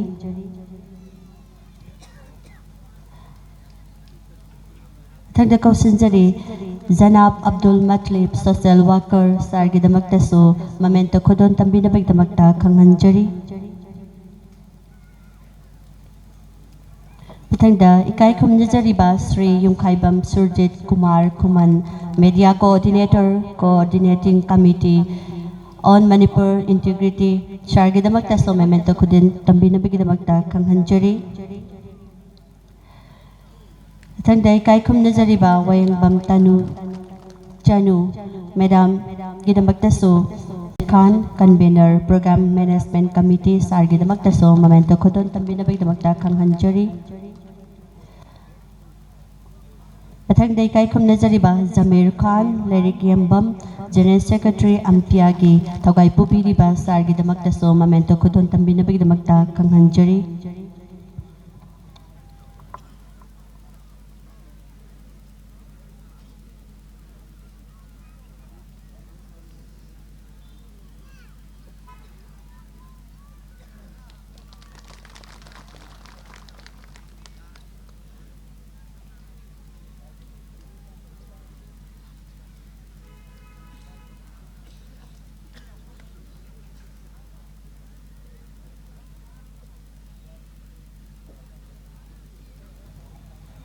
Tagachari Janab Mulana Hafizuddin President Almighty Pangal Youth Association Gitokay Pubid Basarbo Hanhan Tagachari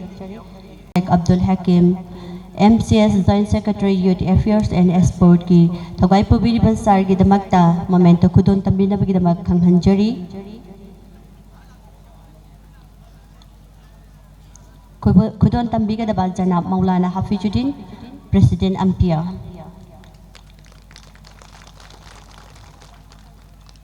Tagachari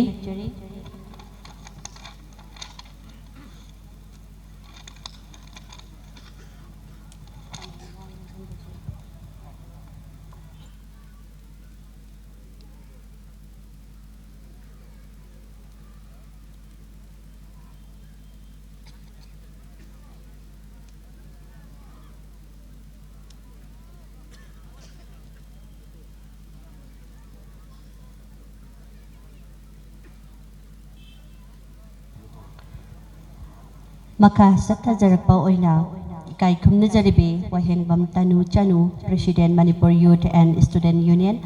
Madam Bu Wapam Kara Tambina Baginamakta Kausanjari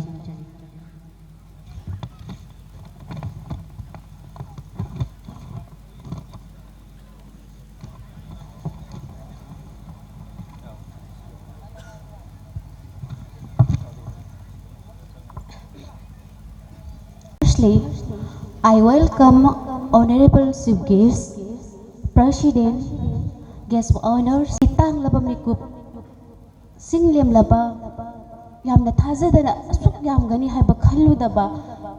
Ama Isada Pahoy, Yam Nungay ba, Ampiagi Past Foundation Day celebration Asida, I hapu, Saragahan Biba,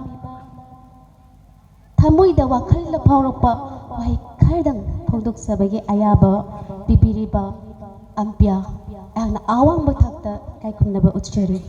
loina na gasigi mamanyam laba dahil sa lingsing biriba ang simbiribi dignitary sing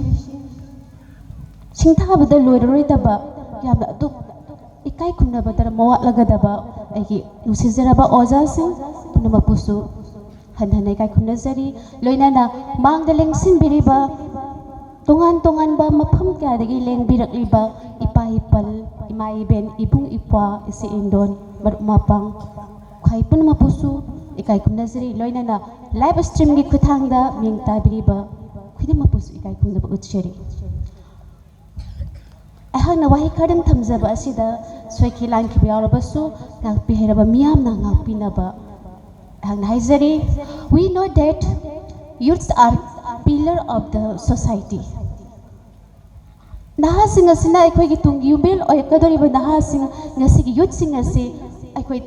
masama upa ba tangay pa di ba papamasidi mi kundi magloy na kangnay adobo nahasing ba masama upa na tambang gamdra ba ako'y lamdam o iba taraga di sanalay pa Manipur kay da su saukat pa ba ado ma di suoy oirarway aduna ꯑꯩꯈꯣꯏꯒꯤ future pillar ꯑꯣꯏꯒꯗꯧꯔꯤꯕ ꯌꯨꯠꯁꯤꯡ ꯑꯁꯤ ꯃꯁꯥ ꯃꯎ ꯐꯅ ꯊꯝꯕ ꯇꯉꯥꯏ ꯐꯗꯦ ꯍꯥꯏꯕ ꯋꯥꯐꯝ ꯑꯁꯤꯅ ꯑꯩꯍꯥꯛꯀꯤ ꯑꯍꯥꯟꯕ ꯋꯥꯐꯝ ꯑꯣꯏꯖꯒꯦ ꯌꯥꯝꯅ ꯅꯨꯡꯉꯥꯏꯕ ꯃꯤꯌꯥꯝ ꯇꯤꯟꯕ ꯃꯤꯐꯝ ꯑꯁꯤꯗ ꯑꯩꯍꯥꯛꯀꯤ ꯇꯦꯟꯇꯛꯄ ꯋꯥꯔꯣꯜ ꯊꯝꯖꯕꯒ ꯂꯣꯏꯅꯅ ꯑꯩꯍꯥꯛꯅ ꯍꯥꯏꯖꯅꯤꯡꯉꯤ ꯃꯤꯇꯩ ꯄꯥꯡꯒꯜ ꯑꯃꯗꯤ ꯑꯩꯈꯣꯏ ꯃꯤꯇꯩ ꯍꯥꯏꯔꯤꯕ ꯐꯨꯔꯨꯞ ꯑꯁꯦ ꯀꯩꯗꯧꯉꯩꯗꯁꯨ ꯁꯦꯠꯅꯕ ꯈꯥꯏꯗꯣꯛꯅꯕ ꯌꯥꯔꯣꯏꯗꯕ ꯐꯨꯔꯨꯞꯅꯤ ꯐꯅ ꯈꯠꯅꯔꯕꯁꯨ ꯐꯅ ꯂꯥꯎꯅꯔꯕꯁꯨ ꯑꯇꯣꯞꯄ ꯀꯌꯥ ꯏꯟꯐ꯭ꯂꯨꯌꯦꯟꯁꯅ ꯁꯤꯡꯁꯦꯞ ꯊꯥꯔꯛꯂꯕꯁꯨ ꯁꯨꯡꯀꯥꯏ ꯀꯥꯏꯅꯕ ꯌꯥꯔꯣꯏꯗꯕ ꯐꯨꯔꯨꯞꯅꯤ ꯂꯣꯏꯅꯅ ꯑꯩꯈꯣꯏꯅ ꯇꯨꯡꯒꯤ ꯃꯤꯔꯣꯜ ꯑꯣꯏꯒꯗꯧꯔꯤꯕ ꯌꯨꯝꯕꯤꯔꯦꯜ ꯑꯣꯏꯔꯛꯀꯗꯧꯔꯤꯕ ꯌꯨꯠꯁꯤꯡ ꯑꯁꯤꯅ ꯃꯅꯤꯄꯨꯔꯤ ꯍꯤꯁꯇ꯭ꯔꯤ ꯄꯨꯋꯥꯔꯤ ꯍꯪꯒꯠꯅ ꯌꯦꯡꯕ ꯃꯊꯧ ꯇꯥꯏ ꯉꯁꯤꯗꯒꯤꯅ ꯑꯩꯈꯣꯏꯅ ꯍꯤꯁꯇ꯭ꯔꯤ ꯃꯈꯜ ꯀꯌꯥ ꯑꯃꯗꯤ ꯃꯌꯥꯝꯅꯁꯨ ꯍꯦꯟꯅ ꯄꯥꯕꯤꯔꯝꯃꯒꯅꯤ ꯑꯩꯍꯥꯛꯅ ꯇꯦꯟꯇꯛꯅ ꯈꯤꯇꯪ ꯊꯝꯖꯒꯦ ꯋꯥ ꯉꯥꯡꯂꯣꯏ ꯀꯌꯥꯁꯨ ꯂꯩꯕꯅꯤꯅ ꯆꯍꯤ 3 ꯈꯨꯟꯇꯥꯛꯄ ꯍꯥꯏꯗꯨꯅ 1819 1826 ꯐꯥꯎꯗ ꯃꯅꯤꯄꯨꯔꯗ ꯑꯋꯥꯅ ꯂꯥꯟꯗꯥꯔꯛꯄ ꯃꯇꯝꯗ ꯃꯅꯤꯄꯨꯔꯗ ꯂꯩꯔꯤꯕ ꯃꯤꯌꯥꯝ ꯑꯁꯨꯛꯀꯤ ꯃꯇꯤꯛ ꯈꯝ ꯊꯦꯡꯅ ꯋꯥꯈꯤ ꯃꯤꯁꯝ ꯄ꯭ꯔꯖꯥ ꯅꯨꯄꯤ ꯑꯉꯥꯡ ꯈꯛꯇꯅ ꯌꯥꯝꯅ ꯁꯥꯊꯤꯕ ꯃꯑꯣꯡꯗ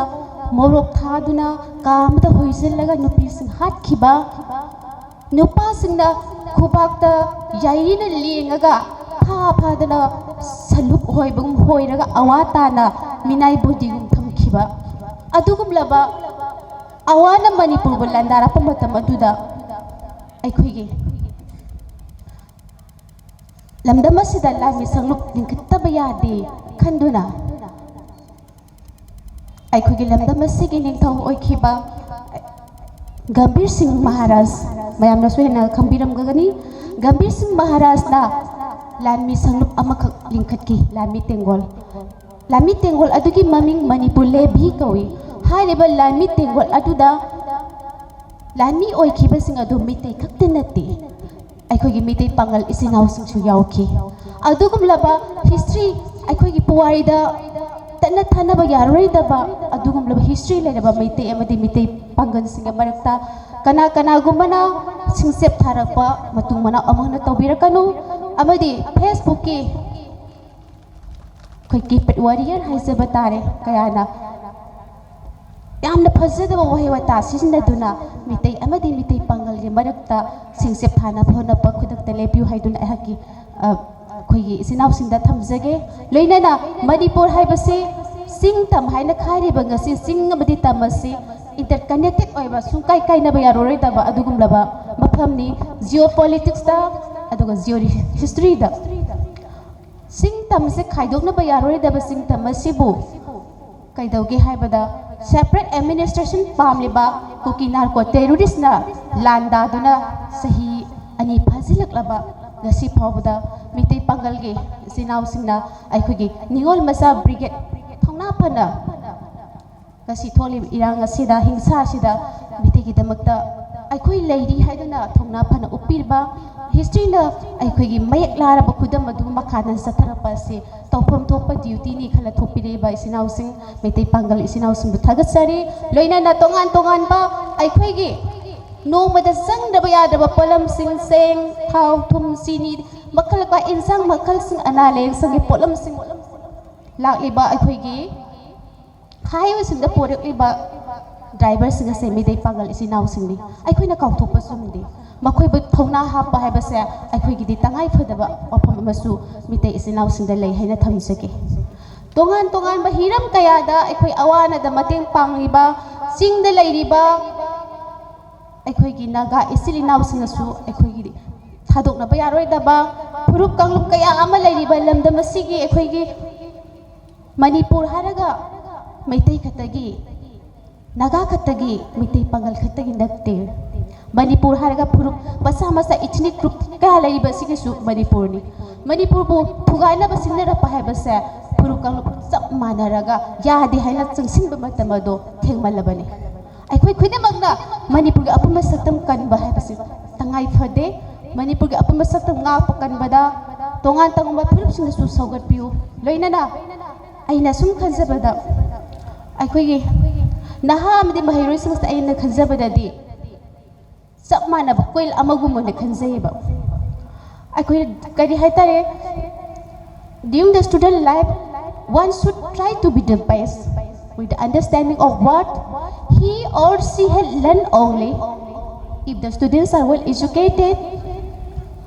during their youth time, the society will be the best of its kind. Adu itaragadi naham di mahiroi singase asukim bati laipa ama saukhat pada khunai ama awan ba porak pada asoba thodang lei habasi thamjage. Naha sing ngasi haruk liba naha sing mahiroi sing nisa mayai ka basinjak sabi ganu aphaba wakhal aphaba chinjak chaba Manipur history ba masak muna khangba mahi masing ningthina tamba loina na aikoina school college university dagi phangba mahi adu kata nattaba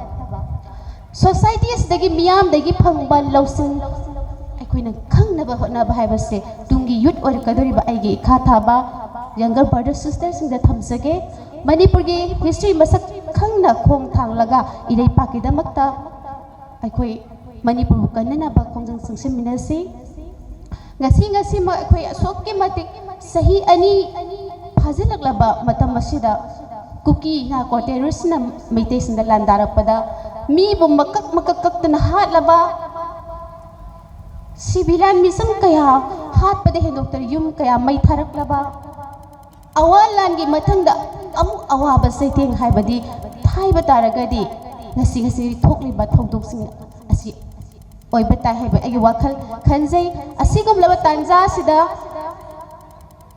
government ki ekhoi ki government na lawri ba thodang opposition amadi ruling parties na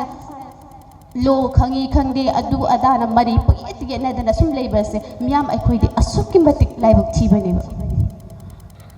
ekhoi na pami peace hanjil lapa santi leiba Manipur gi apum be saktam ngakpa haiduna masida Manipur apum be saktam ngak ka dori basi lamdam akhoi Manipur se laiba phuruk khudimak Manipur thugai ba pami ba kangbu kukinar ko terrorist pu ki mathakta miyam hauduna asigum ba Manipur thugana hona basi yaade hai basi matak akhoi mayam amuk hana aina haizari akhoi mayam na mak Manipur thugai ba yade asigum mathak se tawganu santi puruk se haiba paujel amasum miyam puna biminasi yamna nungai haining badi kaya amalai adubu wagang loi kya leiba maramna ahaki wahai tension bagi tanjadu yausilakle sanada mai iklaga hena mangal leibagum ampiana miyang gidamakta tawru bathabakta mai papa hena mangal leiba matam kuina miyam gi seba tawbangamba ama akoi gi association oibu tanik laba ngasi hayang numit ni khata gairak laba Ari basahi oiki kadraba 2024 lakadoriba 2025 na lakpada akhoi kanglei khunai asida laibiriba amadi igi mari oriba tongan mafumda lairiba isinnaw imaisa khunema hena nungayai phaba tangdu leitaba Manipur peace porakpa apun bagi saktam kan minaba ngamba adugumba lamdam ama musisana na himinaba lamdam ama oirsingu haiba yai papaujel su pizari punamapu amana khuram zabaga loinana ahaki wapam matang sa tension zari kaglai pa imana yai fore miyam punamak yai fore long live Manipur. Thank you all. The Manipur Youth and Student Union Madam Bohan Thakachari Maka Chata Jarapoina Kai Kumna Jabau Utboina Koksinjari BM Saidur Rahman Advisor Ampia Gi Thokai Pubiriba Sarbu Sargi Mafamda Lengyan Pikudon Tambinabagi Damakta Kanghanjari Kogi Wangang Loy Singna Matamase Ningtam Thaga Oipaga Jaklen Amasu Yauribanina Wangang Loy Yambagi Matung Inna Wangang Bibada Minat Mari Mangadang Oibinabagdamakta Nalukchari Matang Aside Kai Kumnazaribe Konjengbim Padamo Mapal President Wairang Medambo Wafam Kara Thambinabagdamakta Kausinjari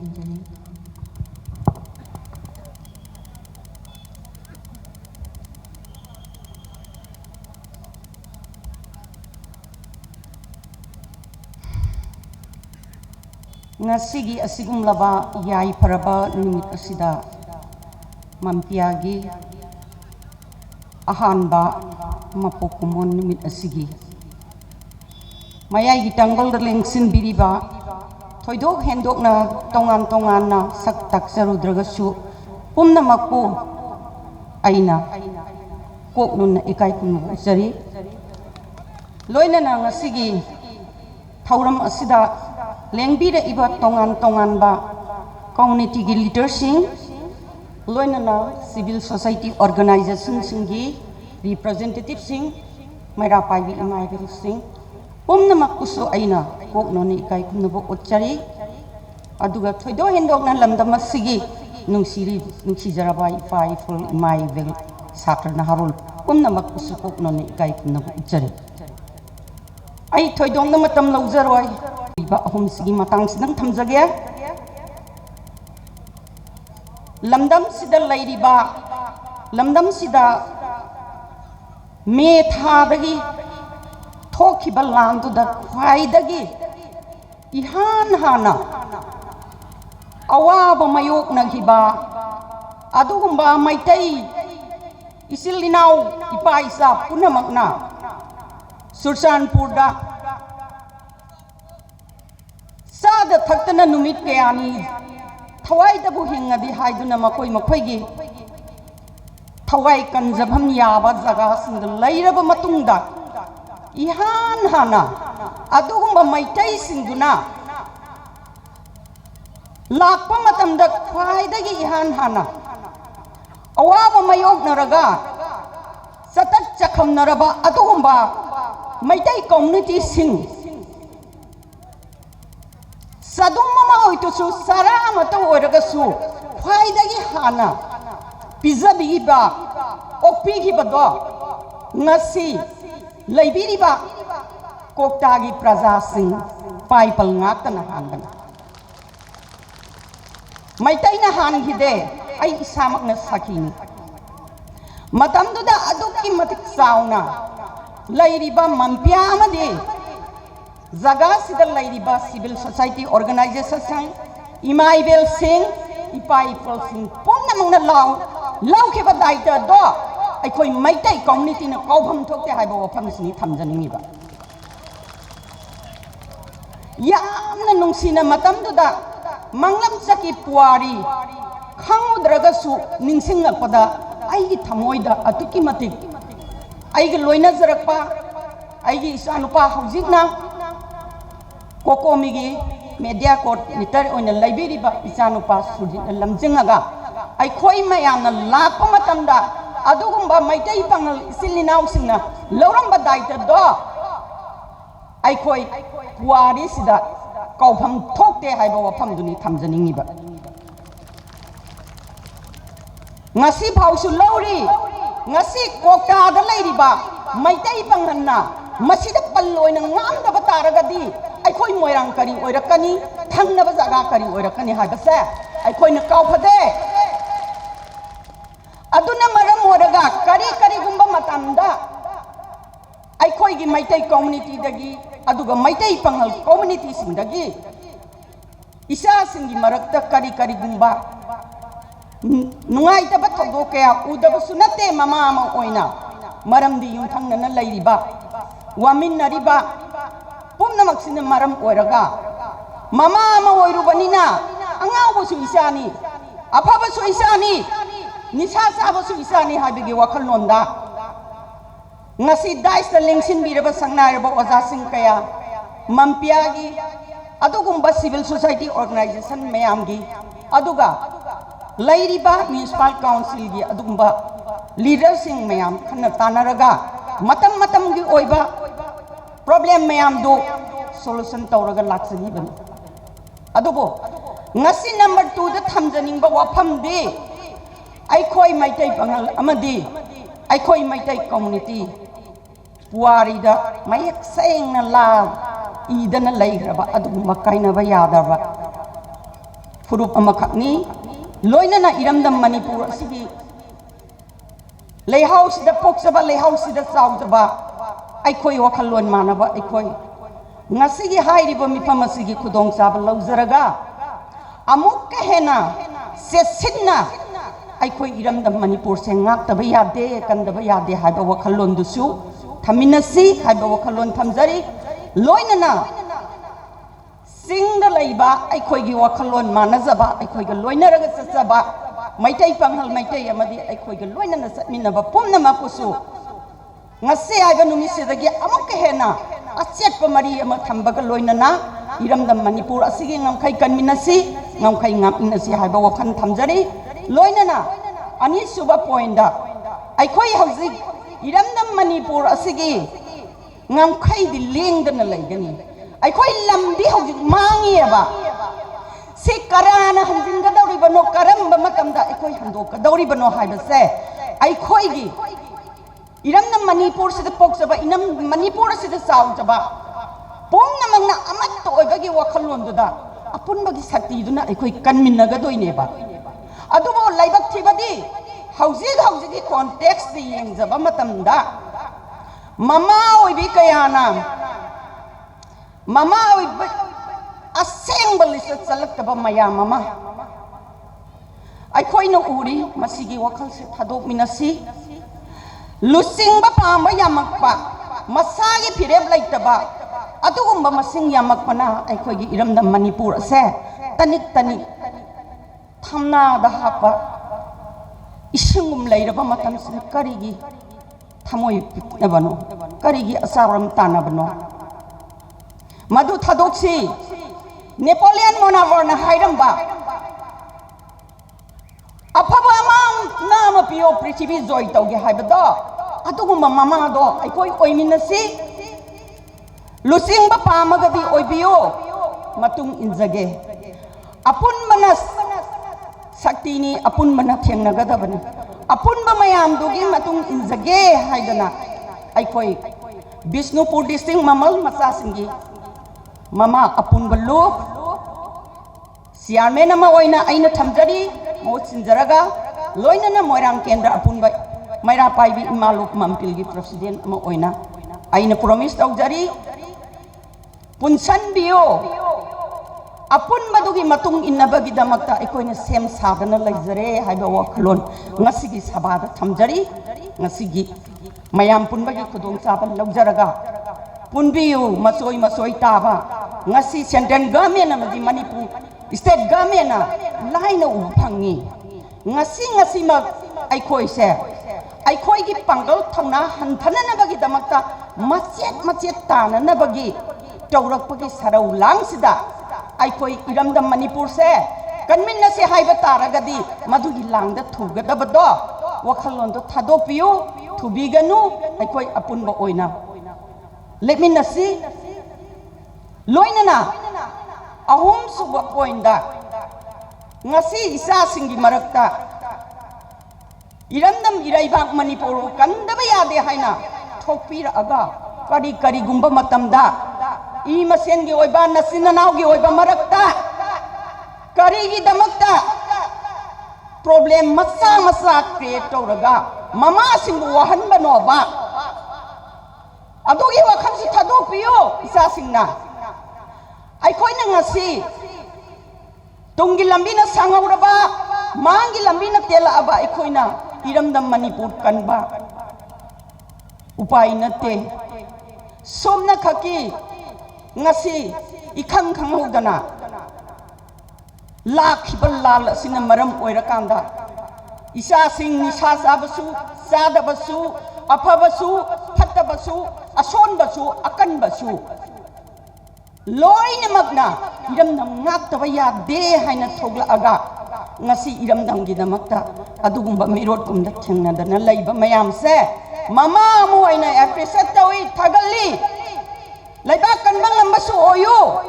taubatabu kari gumba matamda nakhoi masen ningai sangdana rakodo mama aikoina khangba waye aduga mama singi marakta su mama moy bataragadi mama ni sab saba quality selaga macha sungu warapangamba mama tu oiminasi hada wakhalon thamjari imai bel singi maram su kari gumba makoina mama mana piba advice mama mana हाइबा तारक्तबा तारगदी अदुगुंबा मचासिंगदो तोंगाना खाइदोगा अखोय मखोयदा support तौगुमसे मखोय तोंगाना थमगा तोंगाना ट्रेनिंग तौरगा वारकसी अदुना मरम ओरगा सुचिन जरबदा ngasiगी mampiana asauba daita lobiraga mayam pumnamuk pullaga aikhoigi unity makak sagadabagi wakhallonda silakpa adugumba ahanba foundation day ni haina laujaraga ngasi haiba numisidagi aikhoigi iramdam manipur sida wakhallon manana tamina zariba internet nationalism gi wakhallonda adugumba पुकनिंग द सिंगसिलगा अमतम ओइना मांगिबा अखोइगी लम मणिपुर की boundary कायद बतारगसु अखोइगी लम मांगिबा ngasi चोरचानपुर द लैरिबा अखोइगी लम मोइरांग की ओइरबा थांजिन सिंग अवांग द फंगी सफम लैते नोंपोक द फंगी सफम लैते खा लैत्रे नुचुप लैत्रे ngayok sapu द ngayo ए अदुगुंबा सेंट्रल गवर्नमेंट अमदे स्टेट गवर्नमेंट योई बंगा दुबो मही सिथोपा हौराबा मतमदा पांगल सोंजरबा नामा सिंगना इसा सिंगु कदाई द नोइना ngakjariba mayam siso ngasigi mayam punbagi khudong chaba se laujaraga madusu isa singna bebar tawbiu thaksi khasi naina satpiu aikhoibo mama singbo pirang taithokpiu haiba wafamsi aina roibo oina thamjari loinana mampiana tung koina punsi sangna miyangi seba taujabada aduga iramna manipur si ngaksabada achauba thokdang ama lawba ngamu haiba wakhalon si thamjarang ngasi sabadagi tension jari thank you all invite taujakiba Sri Khetri Mayum Ravi Kumar Singh IPS SP Bishnupur Sargidamakta mahut chinduna lengbirakliba ikai khumnajariba mingoina hangacharabada MD Riyazuddin Shah DSP LPF Bishnupur Loktak Protection Force Sarbo Dais Dalengsin Binapitamakta Kanghanjari MD Riyazuddin Shah DSP LPF Bishnupur Loktak Protection Force Sarbo Dais Dalengsin Binapitamakta Kausinjari Sargidamakta lengyan piyamadi momento kudon tambinabidamakta so ichonchingda kanghanjari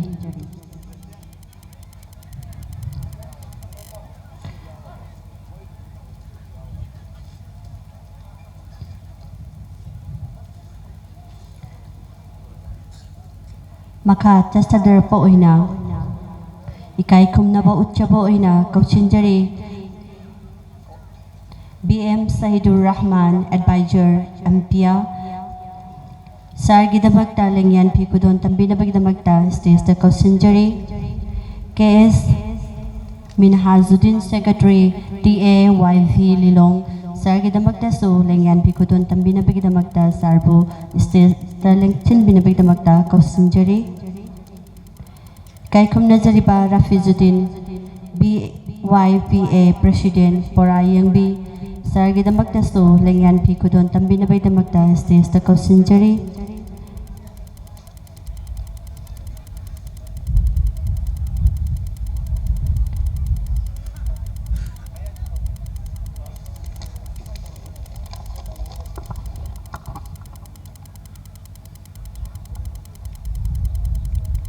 maka chathajarakpa oina kai khumna jariba janab Imtiaz Haibok Bayum President on Manipur Muslim Student Organization Sarbo tentak pawafam khara thambina bigidamakta Kausinjari wangang loi singna yariba makai minute mari manga da tension na bigidamakta so nalukjari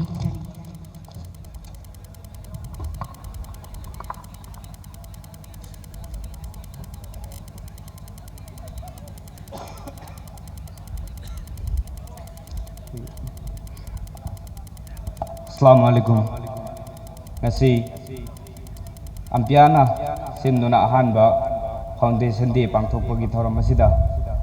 das ki phambam langda tengchin bideba khudingmakbu amungom to oina ming panjadragasu khudingmakbu ikai khumna buchari loinana ngasige sigumlaba ampiagi foundation di asida tongan ba lupsing CSO organization khuding mapu ai mai kai dagi kai khumna bo chari loinana ngasi program si bo mapung phan na ba lengbirak leba iram da masigi ahalaman satrana harol maruoina jut singbu ikai khumna ba uchari ngasi amsobu ampiana ngasi phangchal asida saruk yahan biba haningai leitana nungai ba phungdok chari ai das mayama makhak laibani na wa mayama ngang bagi matam su logjaroige sengna ngasi ampiana asigum laba foundation di asida ikoina amukta ukidreba mawongda loop ama ampia koi mayam na suloina social media gi matam nina ampia na tauba thabuk thaugai miyam gi damak tauki ba thabuk mayam ama kai khoina su ujare thengju thengnare ampia na haujik manipur da matam sangna awaba nanglaba chathariba kangluk ki ihau asida ikoi awaba taraba sing lam gi saitheng phanglaba sing da makoina haktiang na namateng pamiba amadi lamdam masida kungang asida ampiana koigi miyamna samaj na pamnadraba thabu kaya tawbasing makoina thingba makoina masa thawai yauna koigi miyam gi damakta koi society gi damakta manipur si kandaba yadi haiduna thawai khuba ka hapaga koigi thabuk tawbiba asi sing asi damakta yamna ampiabu haidingai leitana thagachari ampiana ngasi drug amadi huran chinthi gi mayok ta su thabu kaya ma khak tawbai khoi su thengna jare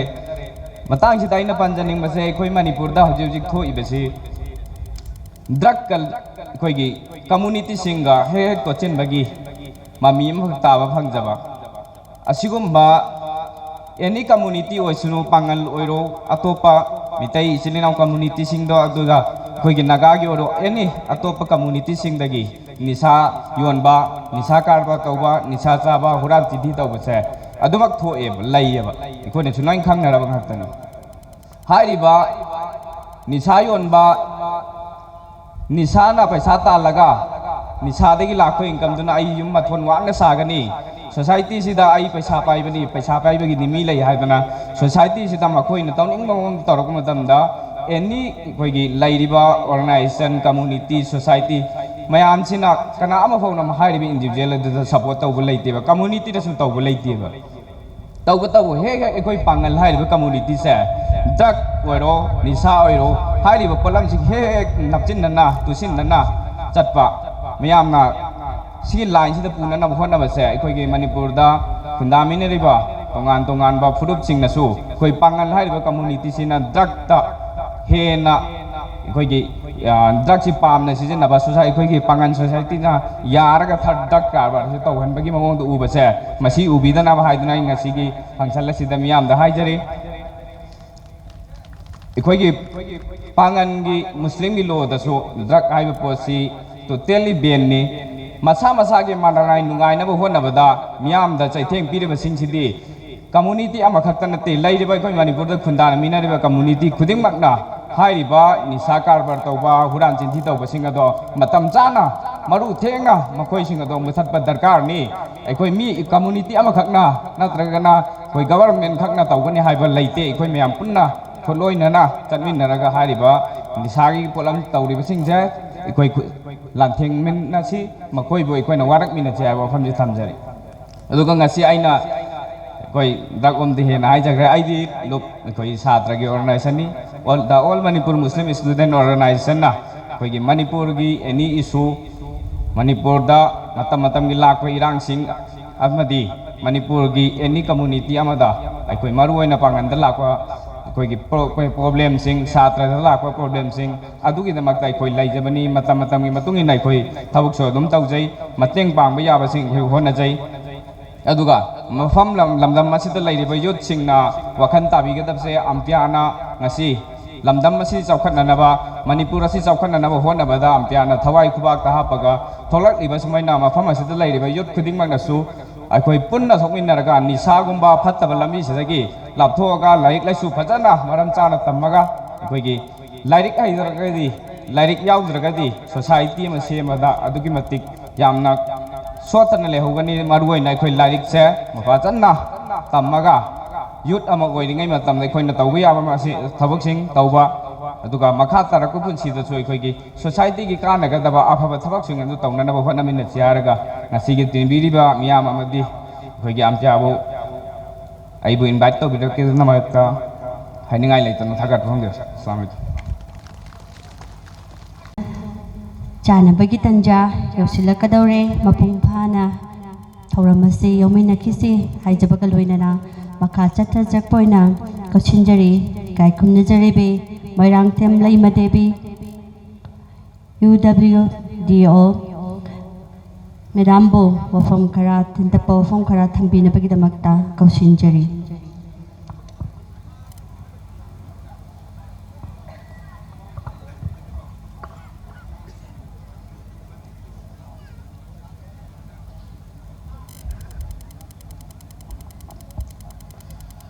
अहनबा मक्तदा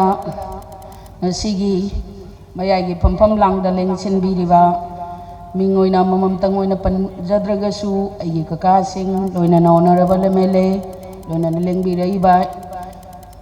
special invited sing aina hanba maktada kokno na khoramjari loina na ngasigi mifam asibu aduga all Maitai Pangan Youth Association Bisnupur District अहानबा मपोक कुमोन थौरम पांथोपगी थौरम मसिबु मपुंग फानदबा यादे हाइदुना लेंबिरकलिबा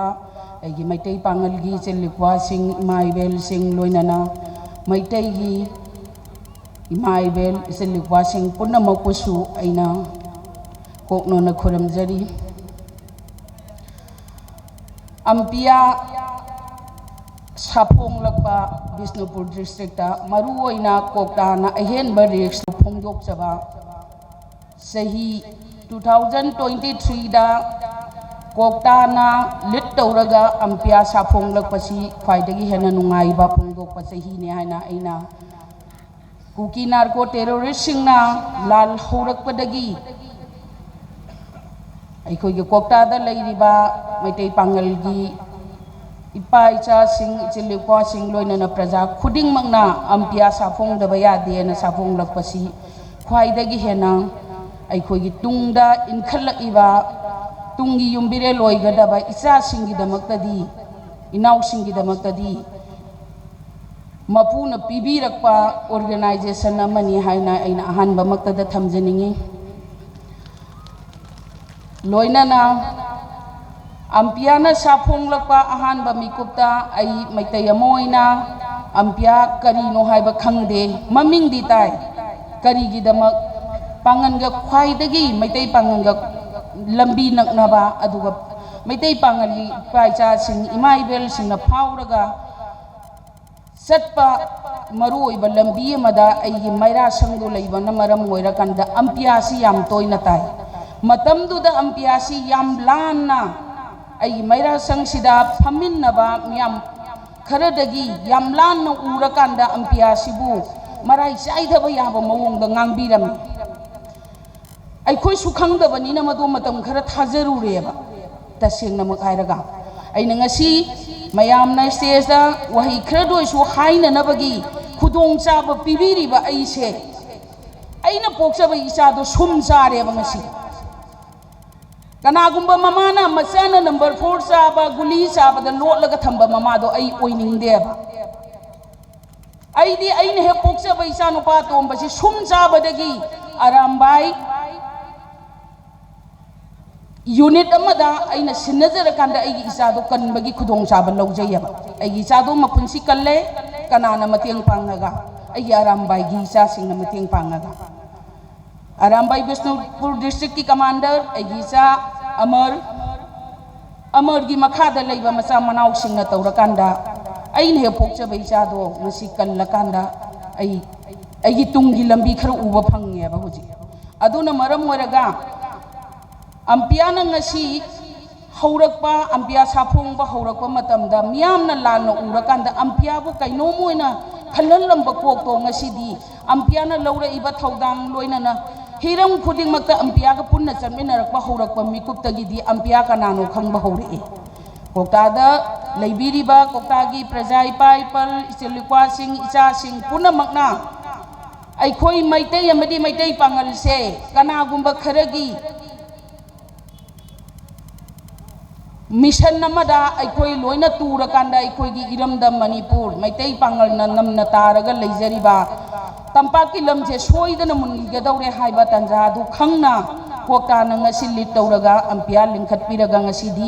मैतै अमदी मैतै पांगलगी तुंगी युम्बिरे लोइगदबा तुंगी आशा ओइगदबा अदुगा इरमदम कलहौगदौबा इचा मयाम अमगी पुंसी कल्ली हाइबसिमदी मियामदा इना ngasi Ahaan बोइना पिजनिंगबा पाउजेलनेबा अदुना अैना मखा ताजरकपदा हाइजनिंगबसी थोइदोंना हाइनिंगाई कशु लैजदे अैगी ममांगदा भक्त कयाना लेबाकी ओइबा मरिक चुम्बा वफम मयाम अमा थंबिखरे दौबदबु अैना हाइजनिंगबदी ngasimak अैखोगी लैरिबा लेबाकी ओइरिबा हौखिबा 2023 मे 3 दगी संगसिलइबा cookie narco टेररिस्टसिंगना संगसिलइबा अैखोगी Meitei अमदी Meitei Pangan लैरिबा जगह सिंह थुगाइदबा यादे लोइनना अैखोइबु सिंगनरइबसिदा Chowna ngasi Moirang खुनौना मोइरांगना तंगदु लैताना तुम्मगा हिप्पगा लैबा ngamjariबसी अैखोगी कोक्तादा लैबिरिबा अैखोगी Meitei पांगलगी इपाइजा Singh इमाइबेल सिंगी थौदांग अचौबा थौदांग अमदगी अैखोइना ngasi नोंगाइना तुम्मा हिप्पगा लैबा ngamjabani मरम मदुना कनागुंबा खरना कोक्तादा लैरिबा मैतै पांगलगी प्रजा सिंगा अैखोई अनकपदा लैबा मैतै सिंगा मरकता सिंचेप अमा थाबा याबा मवोंगदा हेक चंगसिनबिबा मवोंगदु तौबिगनु मदु तौबा मिकुप्तो अैखोइना खंगौदबा मिकुप्तदी खंग्रे अदुगा अैखोई खंगकपा मिकुप्तदी सोइदना पारात मैतै पांगलगी पाइचा सिंग इमाइबल सिंगा मानरकांदा सोइदना पारा तमगनी लोइनना माबसु ज्ञान ताहनगनी हाइबा फिरेबदु अै इसादा लेंगदना लैजै मरम मदुना अैगे कोक्तागी ngasiगी अंजुमनगी अैगी अंकल सिंग लोइना बियागी इचलिक्वा सिंग इचा सिंग पुनमक अैखोई मतम खुदिंगमक्ता पेंदबा नत्रगना वरौनबा मियोइबा हाबसी सोइदबा लांदबा कनासु ngamde सोइखिबा लांगिबा यावरगसु मदु सुमथोकनबा अदुगा सेंदोकनबगी तंजा अमा खकपिरकांदा मियाम ममांगदा अदुगा अतोप कम्युनिटी की ममांगदा लैरिबा अैखोगी मैतै पांगल अमदी मैतैगी अचेतपा मरी असे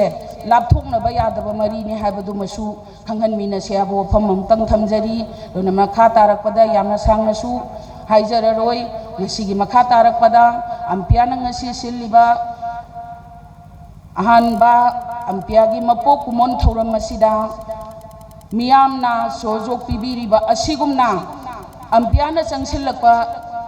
थबक थौरम खुदिंगमक्तसु असोइबा फना लैरगसु अंपियाबु येकनबु ओइना खनबगी महुत्ता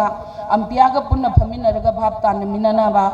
वखलोलदु चटमिनसी लोइनना मरकता ऐदी खरगा हेना नकना लैबनिना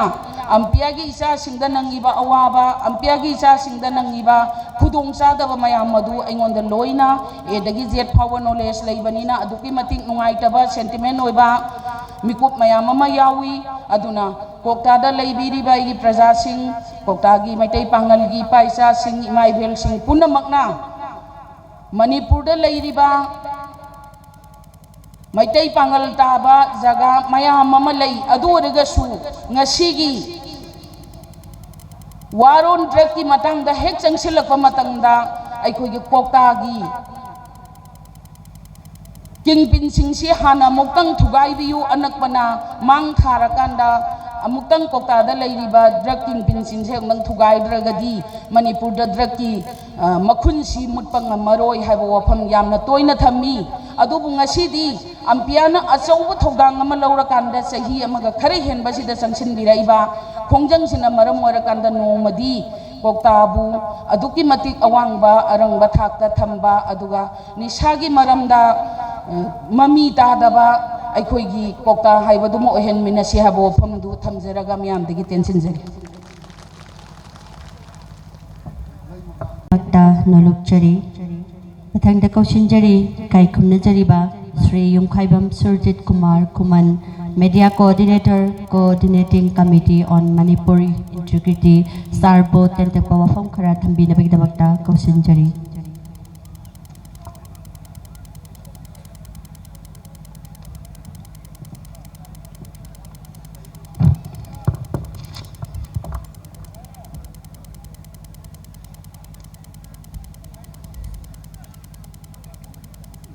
ngasi yai faraba numit asida kautagi common gi aikoi lampak sida yamna chamna tongan ba manipura tariba kanglup furup mayam gi lusingba sing yauba asigumba ahanba foundation day all Maitai Bangan Youth Association Assembly da Ampea Hairiba Thoramasigi Foundation DSigi Thoramasigi Athoyo Mitunglen Wena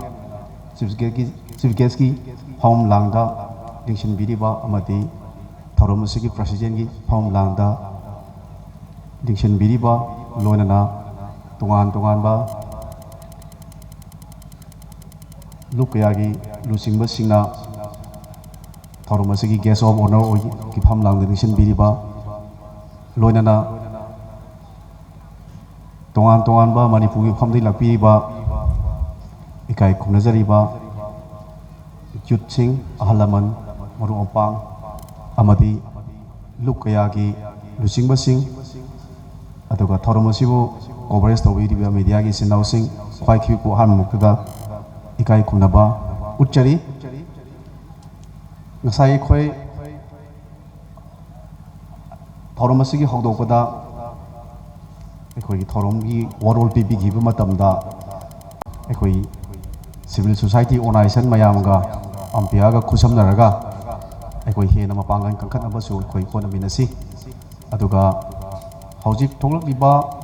Ekoi Megi Tang Humdagina Nasi Pawada Tolak Iba Sin Kukina ko terrorist kanguna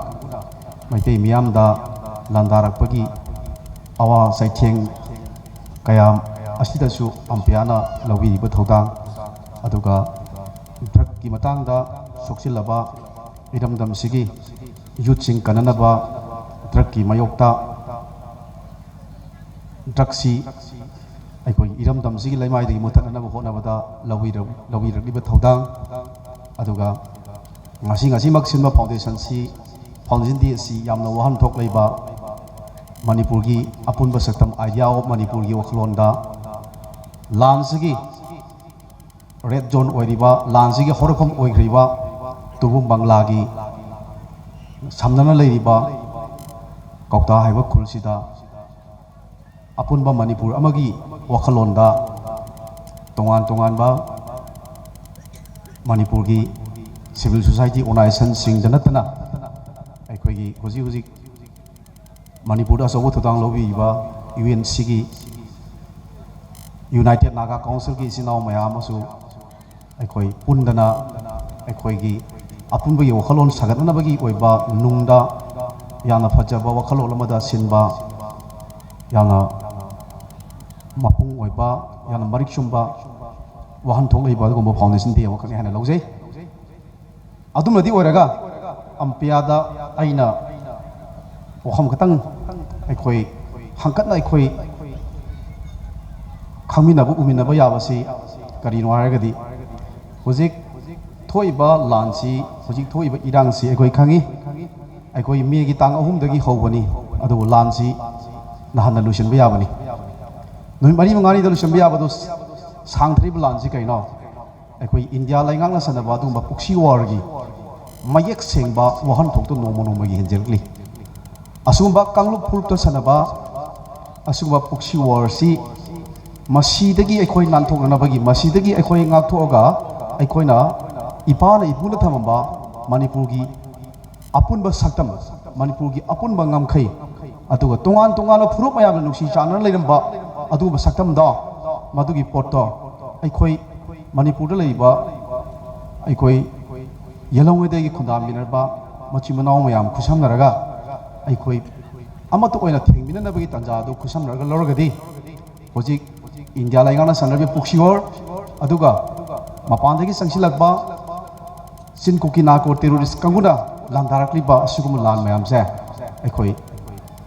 ꯂꯥꯏꯅ ꯑꯩꯈꯣꯏ ꯃꯥꯌꯣꯡ ꯌꯥꯕ ꯑꯩꯈꯣꯏ ꯉꯝꯒꯅꯤ ꯑꯗꯨꯒ ꯑꯩꯈꯣꯏ ꯁꯣꯏꯅꯁꯨ ꯑꯩꯈꯣꯏ ꯃꯥꯏ ꯄꯥꯛꯀꯅꯤ ꯍꯥꯏꯕ ꯋꯥꯐꯝꯁꯤꯅꯤ ꯑꯗꯨꯗ ꯑꯩꯈꯣꯏꯗ ꯍꯧꯖꯤꯛ ꯀꯥꯡꯂꯨꯞ ꯐꯨꯔꯨꯞꯇ ꯍꯧꯖꯤꯛ ꯂꯩꯔꯤꯁꯤ ꯑꯩꯈꯣꯏ ꯎꯔꯦ ꯏꯔꯥꯡ ꯃꯅꯨꯡꯁꯤꯗ ꯑꯩꯈꯣꯏ ꯎꯏ ꯀꯔꯤ ꯍꯥꯏꯅ ꯑꯩꯈꯣꯏ ꯍꯧꯖꯤꯛ ꯍꯧꯖꯤꯛ ꯂꯥꯟ ꯃꯅꯨꯡꯁꯤꯗ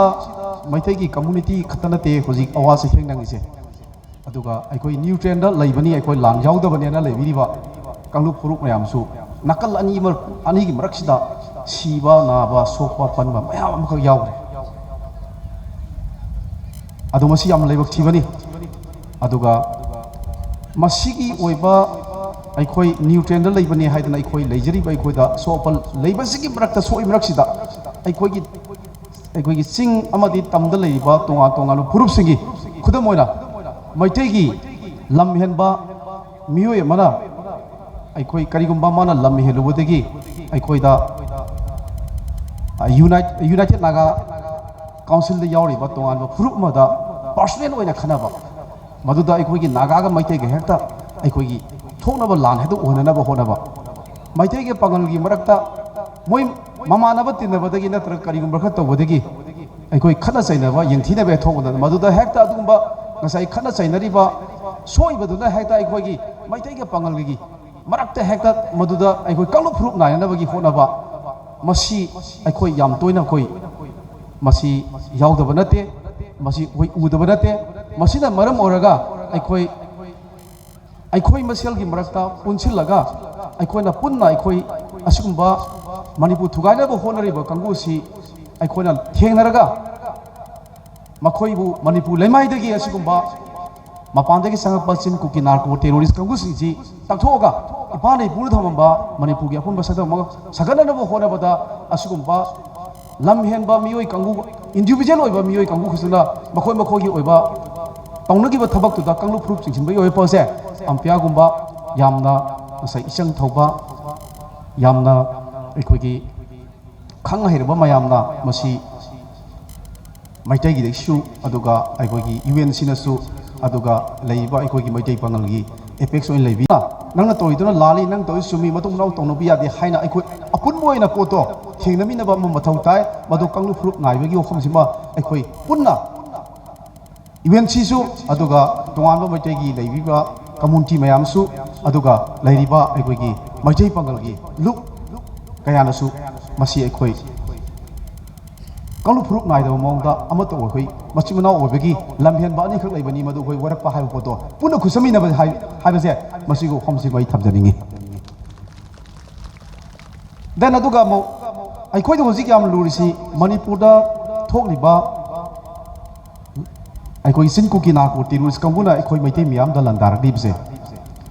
ꯃꯁꯤ ꯍꯧꯖꯤꯛ ꯑꯩꯈꯣꯏꯗ ꯂꯥꯟꯗꯥꯔꯛꯏꯕꯁꯤ ꯑꯩꯈꯣꯏ ꯍꯧꯖꯤꯛ ꯁꯣꯛꯅꯔꯤꯕ ꯂꯥꯟꯁꯦ ꯃꯥꯂꯦꯝꯒꯤ ꯃꯤꯌꯥꯝꯗ ꯑꯩꯈꯣꯏ ꯀꯩꯅꯣ ꯃꯩꯇꯩ ꯑꯃꯗꯤ ꯀꯨꯀꯤꯒꯤ ꯂꯥꯟꯅꯦ ꯅꯠꯇꯦ ꯃꯩꯇꯩ ꯑꯃꯗꯤ ꯀꯨꯀꯤꯒꯤ ꯂꯥꯟ ꯅꯠꯇꯦ ꯃꯁꯤꯗꯤ ꯃꯩꯇꯩ ꯃꯤꯌꯥꯝꯗ ꯃꯅꯤꯄꯨꯔ ꯊꯨꯒꯥꯏꯕ ꯄꯥꯝꯕ ꯑꯗꯨꯒꯨꯝꯕ ꯃꯄꯥꯟꯒꯤ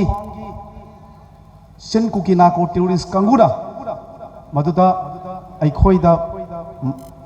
ꯃꯈꯣꯏꯒꯤ ꯇꯣꯉꯥꯟꯕ ꯃꯈꯣꯏꯒꯤ ꯂꯦꯟ ꯑꯃ ꯁꯦꯝꯅꯕ ꯄꯥꯟꯗꯝꯗ ꯑꯩꯈꯣꯏꯅ ꯆꯤꯟ ꯀꯨꯀꯤ ꯅꯥꯔꯀꯣ ꯇꯦꯔꯣꯔꯤꯁ ꯀꯥꯡꯕꯨꯅ ꯃꯩꯇꯩ ꯃꯤꯌꯥꯝꯗ ꯂꯥꯟꯗꯥꯔꯛꯄꯅꯤ ꯍꯥꯏꯔꯤꯕ ꯀꯥꯡꯕꯨꯁꯦ ꯃꯁꯤꯒꯤ ꯑꯣꯏꯕ ꯊꯣꯛꯂꯛ ꯃꯇꯝꯗ ꯑꯩꯈꯣꯏ ꯃꯁꯤꯒꯤ ꯂꯥꯟꯁꯤ ꯊꯣꯛꯂꯛ ꯃꯇꯝꯗ ꯃꯁꯤ ꯂꯥꯟꯗꯥꯔꯛ ꯃꯇꯝꯗ ꯃꯤꯑꯣꯏ ꯀꯌꯥ ꯑꯃ ꯂꯤꯁꯤꯡ ꯀꯌꯥ ꯑꯃ ꯂꯤꯁꯤꯡ ꯍꯨꯝꯐꯨꯒꯤ ꯃꯊꯛꯇ ꯃꯌꯨꯝ ꯃꯀꯩ ꯂꯩꯇꯕ ꯂꯩꯔꯤ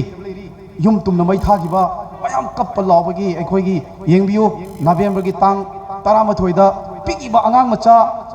ꯇꯥꯏꯕꯪ ꯃꯤꯔꯣꯜ ꯈꯪꯗ꯭ꯔꯤꯕ ꯑꯉꯥꯡ ꯃꯆꯥ ꯌꯥꯎꯅ ꯀꯩꯁꯨꯁꯨ ꯈꯪꯗꯕ ꯅꯨꯄꯤ ꯃꯈꯣꯏ 6 ꯑꯗꯨꯒꯨꯝꯕ ꯄꯨꯂꯤꯁ ꯁ꯭ꯇꯦꯁꯟꯒꯤ ꯃꯅꯥꯛꯇꯒꯤ ꯐꯥꯔꯒ ꯄꯨꯔꯒ ꯅꯨꯄꯤ ꯑꯣꯏꯕꯒꯤ ꯏꯖꯠ ꯇꯦꯝꯁꯤꯟꯅꯔꯒ ꯍꯥꯠꯂꯀꯥꯟꯗ ꯂꯪꯊꯣꯛꯑꯝꯕꯒꯤ ꯊꯧꯗꯣꯛꯇꯨꯕꯨ ꯃꯁꯦ ꯁꯤꯒꯤ ꯄꯣꯠꯁꯦ ꯑꯩꯈꯣꯏ ꯍꯥꯏꯔꯤꯕ ꯇꯧꯔꯤꯕ ꯀꯥꯡꯕꯨꯁꯦ ꯇꯣꯉꯥꯟꯕ ꯁꯣꯛ 1993ꯗꯒꯤ ꯑꯩꯈꯣꯏ ꯈꯪꯉꯦ ꯅꯥꯒꯥꯒꯤ ꯏꯆꯤꯟ ꯏꯅꯥꯎꯁꯤꯡ ꯑꯣꯏꯔꯤꯕ ꯀꯥꯡꯕꯨꯁꯤꯡꯁꯤꯗ ꯑꯃꯨꯛ ꯑꯦꯇꯦꯛ ꯇꯧꯗꯨꯅ ꯃꯗꯨꯒꯤ ꯑꯆꯧꯕ ꯂꯥꯜ ꯑꯃ ꯊꯣꯛꯈ꯭ꯔꯦ ꯍꯥꯏꯗꯤ लान सोम सिन कुकी नार्को टेररिस्ट कंगू सिंगना हंचक कचक साबगी पोची लेरे हेबा अदुगी मतुंगदा मदुगी 1993 97 बाबा मदुदा अखोई युम कया थानदा अखोई लेरिबा तोंगान तोंगान बा कंगलु फुरुप मयाम गुमरकता अकनबा लान अमा सोनर खबा मदु थेंगरखा मतुंगदा हुलाउना हाइद्रकबदा अमु चुचामपुरदा अमु हाइरिबा असिगुंबा चिन कुकी कंगू सिंगसिगा अमु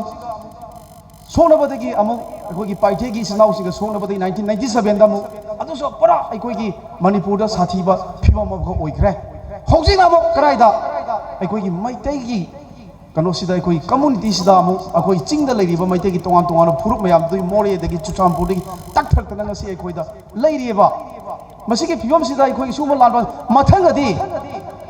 अखोई मैतैगी सिनाउ मैतै पंगनी सिनाउ सिदा तोयो हैंगाइ लेतेबा हुजी जो कौतादा बोम थादाखरे कौतागी सिगे अखोई लेरिबा थोंगीदा बोम फित्रमदना मदल लेबा फाउ थबदगी इसोरना सनबीबदगी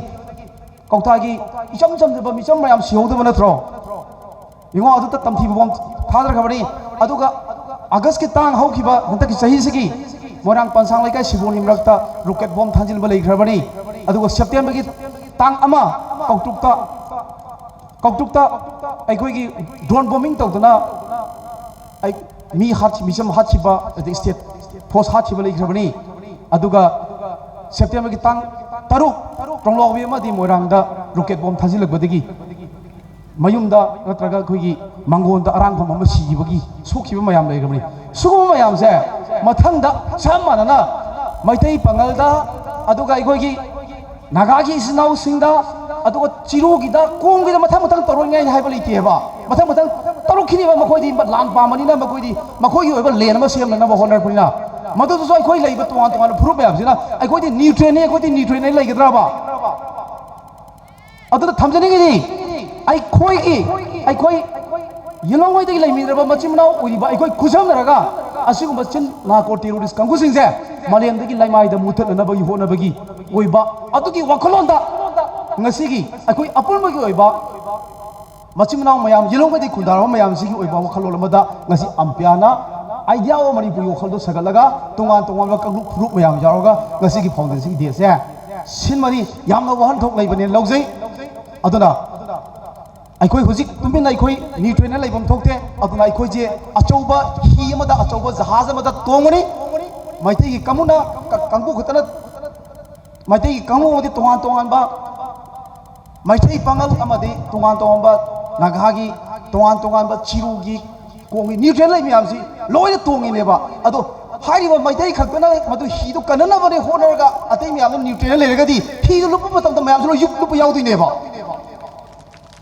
अदुना अखोई कननब होनबदा असोब थोदांग लुमिनसे हाय हमसे थमजरगा आइना मयामबु इकाई खुलजबो लोयना ngasi चकचमांगसु ओबनिना आई यामना ngangjनबगी तंजादु आई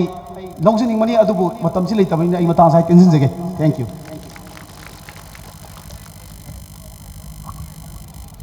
थागतचरी सर मांगदा लेंसिनबिबा इकाई खुमनजरिबा अहलमनसिंग चाकलामबसु इसिंग खरा थक्चिनबिदुना सिगी थौरमसि मपुंग फानबिनबगिदमक्ता नोलुकचरी मखा चथजरपोइना इकाई खुमनजरिबे खगेंबम जया देवी कन्वेनर ममल मैडम नातेन चप्पा वफम खरा थंबिनबगिदमक्ता खांहनजरी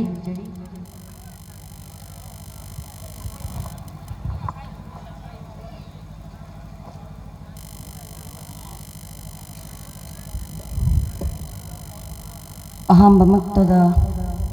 दाइस लेंशन बिरिबा ममल यामलबा अखोई honourable MLA my dear boss अखोई नुसिजरबा अकाबु इकाई खुनबु चरी अदुगा मथंगदा लेंशन बिरिबा मिंगोइना पंजाद्रगसु नुसिरबा इबुंसिंग अदुगा कका मामासिंग अदुगा इचे इमासिंग बो अहमबमक्तदा इकाई खुनबु चरी अदुगा अतोपा येलौमी अखोई कंगलैपाक तामीनरीबा मणिपुर की लैमाईसिदा तामीनरीबा येलौमी खुदिंगमकपुसु इकोकनोने इकाई खुमनबा उच्चरी ngasiगी अम्प्यागी अहानबा चाही अमा फाबगी मपोक कुमोन सिदा कैसु लेत्रबा एहाकपु वहई मंगा तरादा ओइरसु थंबिनबा हाइना निंगसिंगबिरकपगिदमक्ता अम्पियाबु मतम पुम्नमक्ता पुंसी चुप काउजरोय हाइबा वफमसिमसु थमजगे अदुगा अम्पियाना लौरक्पा थबक थौगाई पुम्नमक्ता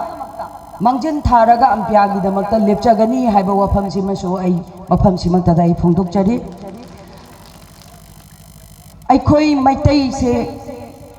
यामना वारे हौजिक वारे हाइगनोदि हाइ अदुबु मैतई यामना वारे अदुबु कनागी मपानदगी मैतई हिंगी मैतई पांगलगी मपानदगी मैतई हिंगबा ngamjariबने सिमदि इमासिंगनसु फजना हाइबिग्रे ngasi अखोइना चारिबा अखोइना सेलिबा पुम्नमक्से अखोइगी पांगल इचिलिनाउ मैतई पांगल इचिलिनाउ यावरमदना मैतईना कदौंदसु हिंगबा ngamoi थौलक्लिबा लानसे गी मतंगदा यामना सांगनदि ngangjaniंगबने अदुबु खितंग टेंशन बियो न चे पिसन बिरकद्रा ना इसादा पखचबा हाइनिंगबदि म्याम अमा लई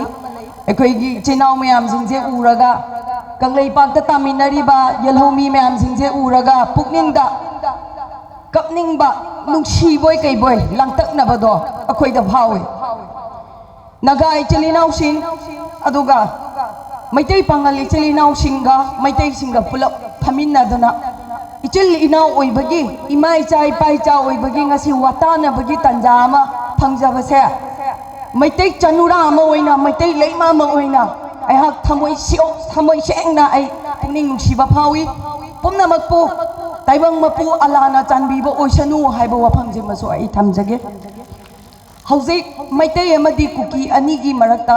thengnariba lana si अखोई मैतई ग थेंगनगदबा लान नते याम सांगना nganganodi hai adubu ai खितंग तेंतकना दुम समजनबा याब्रा यंगजगे याद्रगना खितंग छांगजगे वरौबिगनु को हराव मंदना यामना ngangjaniंगबगिनि ai गिसे अखोई होजिक थेंगनरिबा लान से ऑनरेबल चीफ मिनिस्टर ना वार ऑन ड्रग्स ता माइ ओनझलपदगी थोलकिबा लान ने वार ऑन ड्रग्स से कना कना ना अखोइना मैपुना न थेंगनगनि हारगदि मैतई पांगल इचिलिनाउ सिंग नगा इचिलिनाउ सिंग मैतई सिंग अखोई पुलप थेंगनमिना गदबनेबा अफबा थबक तौरपदुदी अखोई फई हाइबा तमसी फतबा तौरपदुदी फत्ते हाइबा ngamसेबा थौना फना अफबा थबक तौरप मतमदा अम्पियाना थबक अफबा तौरप मतमदा अखोइदी फई हाइगरी अदुगा इमा सिंगना माना पांगनी माना मैतईनी माना नगानी हाइबसे अखोई मैतईगी अमा अमागी नतबिदा यलहौ फुरुक खुदिंग मकना इचा मिचा नोंगलै मेलै से नाइबिगनो हाइबा वफमसिमसु आई थमजगे अदुगा अखोइना लानफमदा ख्वाइदगी मैतई नुपीना नुंगाइजबा इमा मैरा पाइबिसिंगना नुंगाइजबसे करिनो हारकांदा अखोइगी मैतई पांगलगी निंगोल मचासिंगना मखुत खुलाई पाइरगा मैतई पोपी इमा कंगलई पा पोपी इमा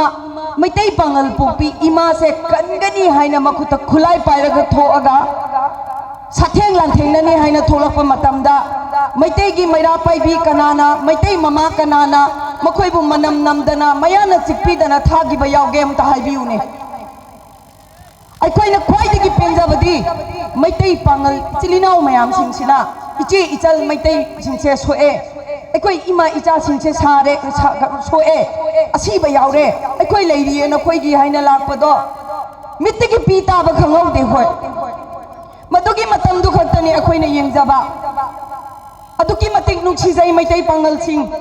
अदुगा अखोई से इचलिना ओइबगी लेमिनरगदी चफु यामदसु केनै हाइना ngahak leiraningai sandanaba मैतई मरक्तसु अफबा ngakta ओइदे फतबसु म्याम यावी अदुगा मुस्लिम मरक्ता मैतई पांगल मरक्ता अदगी नागा इचलिनाउ सिंगी मरक्तसु अदुम वखन से तोंगानबा म्याम अमा यावी अदुबु ngasiगी फाउंडेशन डे सिना ताई अखोई चाही ओलक्पा 2025 ना लाकपसिदा अखोई येलहौ फुरुक खुदिंग मक्से अखोई तुमिन्ना वातानरगा कंगलैपाक इमा से कन्मिनगनी हाइबगी आसादो आई ngasi उबा फंग मयाम पुमनमक्सी उराकान अम्पियाना तौरुबा खुदिंग मक्ता अलाना उबिबो ओइसनु थौजानबिबो ओइसनु याम हराउजै मथंग चाहीदा अम्पियागी फाउंडेशन डे लाकपा मतमदसु हेन हेन चाउना पांगथोकपा ngamba ओइबियो अदुगा मैतई पांगल इचिलिनाउ सिंग नखोई नखोईगी नपान ना नखोई नखोईगी नथौना नरिंगजेन याउदना मैतैना कैदौनुंदा लान ngamngani haibagi asa मैतैना thamdeko ipai cha ma'am nakoi yaudana aikoi hingba कैदौनुंदा su ngamoi Meitei बुसु थादोक पिगनु aikoi मैतैना su Meitei pangal singse कैदौनुंदा mirai jaroi haibaduni aina thamjaningi se soirakpa ngamakpa tholakpa thodok khuding makta asoi angam naknaraga akoi amana amabu atopa natte imai chai pai cha ngaktani ningol machani haina khannara kanda akoi se pulap punjala kanda akoi amuktang di lan mai pakpa haibaduma ohenbiu isa da thokpa thodok oibanina hauji maitai se yam pangsalle maitai pangbadi natte adubu aigi yumda thokpa thodok ai isa da thokpa oibanina hauji maitai se yamna pangjinba matam ama oi aduna kanana aikoi bu lamjing lamtak pigani nagai chilinau singna aduga maitai chilinau singna yelhau mi singna maitai singse loina masa masa singse awaba tarabanina pangjalle aikhoina makhoi bu mateng pangbigadobani aikoi yelhau phurupni manipur sida aikoi tatna thanaba yadraba mari ama lairibani aikhoina kangadabani haiba wakhalondo Meitei चनुरा अमना मैतै पांगल इचिलिनाउ सिंदा अदुगा नगा इचिलिनाउ सिंदा फिगाउ साना निजरिये इचिलिनाउ मया अखोइगी चही सुद्रिबा था निपांद सुरिबा अंगांग अमसु मिनुंगछि लैतना हातोक पिग्रे लोइनमक तारबा खंगबा आक्तनी हौजिक थोकलिबा लांसे population war sida kari lang thai haraga drugs neba popi thajandana sida akhoi gi mitai pangali chilinau maitai aduga nagai chilinau yelhomi khuding makse drug ta laichuraga akhoi gi youth sing se mangdana ba pikliba angang sing je muthat lakanda moina namdana ba honarak pane aduga akhoi indigenous people oiriba yellow furup oiriba akhoi pulak na thengna minadragadi war on drugs ta sumai pak pangamoi kanglei pak ima sisu kanba ngamoi akhoi maitai khaktana ngamgada banate pulak punjalaga ngamgada bane aduna matam pumna makta maitai akhoi bu mirai biganu maitai na su mirai jaroi nungsi jaraba ngasi timbiriba ima mayam sing aduga ipa saklaba ibung saklaba kwai pumna makse urakanda thamoida yamna nungsiba phawbase masigi mari sidang talanbiganu haibaduni aina mayamda thamjaningibase aikhoi maitai gi damakta su maitai pangali chilinau singna gai chilinau singna pambom tingna lepiro maitai pangali chilinau singna gai chilinau singi damakta su aikhoi maitai gi athauba lising thoktarake aikhoi maitai gi manga kaktana hale iba mayam singse pulak punjalaga kanglei pak sida amuktang di maru marata na ingna chikna hanagi punsida laiminaba phangnana bagi tanjado praja myam pumna makna taibang mapu mabu khoram jaraga anauba chahina lakpa 2025 asidadi akhoi khuding maki mai pakpa du oiminasi haiba wafam do ai myam da thamjage nungsi zaraba ipai cha imai cha mayam ai dingasi sumaina yamamgani haibse ai thajadabane adubu ampiana all maitai pangal youth association haibsida aikhoi maitai se yauram moidra muslim ngakta tawramgadra maitai pangal ngakta tawramgadra haina khanbane adubu ampiana achan mirai naidana yelhomi khuding makse bulap pungadabani haibagi makhoigi mathamoida chetna thagonaraga lei haibase ngasigi mifamjina sakhini long live ampia mai pakpasu oisanu matam pumna makta thaujan bibasu oisanu alana aduga tawrakpa thabak khuding makta aikoi maitegi ima mera paibising aduga atopa purup singnasu ampiada saugat piraga ampiana laurakpa thौदांग खुदिंगमक्ता अखोई पुन्ना सरुक यामिनरसी हाइबा वफमसी थमजरगा अहाक tension जगे नत्रगदी चाक लामे हाइना lotion बिरोना हाइबिरपसु याय थगचरी पुन्ना मकपु सलाम अलैकुम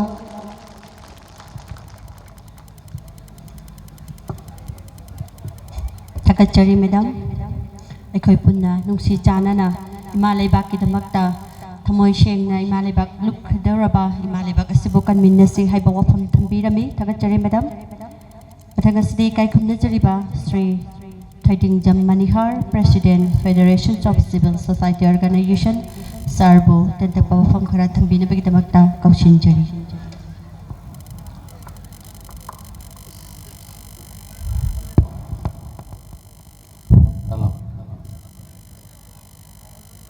ai ahamada kui singburui tambroi bu kui pokpiri ba semi sabiri ba kui kuding makpu wata padana thambiri ba aduba mamang chahidagi di kui na pirang taithokpa ngamdana lairi ba Himalaya bak Manipur bu kui rumjari galoina na ani subada lamdama sibu konbiri ba amadi laibiri ba maitei pangali sini naudin chali ba Islam dharma gi aruai ba ala magi mafam dasu ai thoni jari ahum su danga sige sigum laba foundation de sige da istelengjan biri ba ai loina ba ming panjara roi koi gi honorable koi gi MLA thak panjage kai kumna jari ba honorable MLA morang e sige koi gi oja santi ai kai kumna ba usaba ga loina na da istel pambiri ba tongan tongan ba masak nair ba miwai sing ai kai kumna ba useri loina na mang delengjan biri ba kai sige Kaido hendona chongba thogai pubiri ba ahalaman marumapang amadi tongan ba maitai community dagi lengbiragli ba lekai gi mai bil sing ai kuding mapusu ai kai kumna ba usaba galoina na mathangi sahi lakadora ba haye hangchita loigadora ba anoba sahi lakpagi adugong loba nungai ai phaba oirasunu hairi ba sanga gumlaba kuki na matungda amon attack toruktarasunu haibagi wafam sumasu ai mayam da wis pizari ai yam sangna longjaroi am na matang sai oja dhana bi su yam ngang bi gre aduga sa ki matam su era kuni sa si di agi mota di sahi su pam sa bani ranga si di heto sai bok to lejabani ko adara ahamada ngasi ekhoina ngasi Manipur da mamangi sahi megi ahum dagi oira iba problem si adugum laba tongan ba mapan dagi sang pamaru ina Brahma dagi adugi tongan ba Bangladesh dagi mayum makai lejadra ba Pithribi da makhoigi ne haina lam laitaba adugum laba kuki jau na hai koina anga ore de khongchai haira mi aina tum tabada khunji toy no khonga lai na khongchai na koina pi ngai da ahal laman jing na khongchai ne na haira mi adu bajikti kuki jau mo hai ama mo hai phana yam na thon gre makhoina yam sang na makhoigi pithribi sida makhoigi oiba Basagi oi batongan ba lam ama country ama leijada bana maram orakanda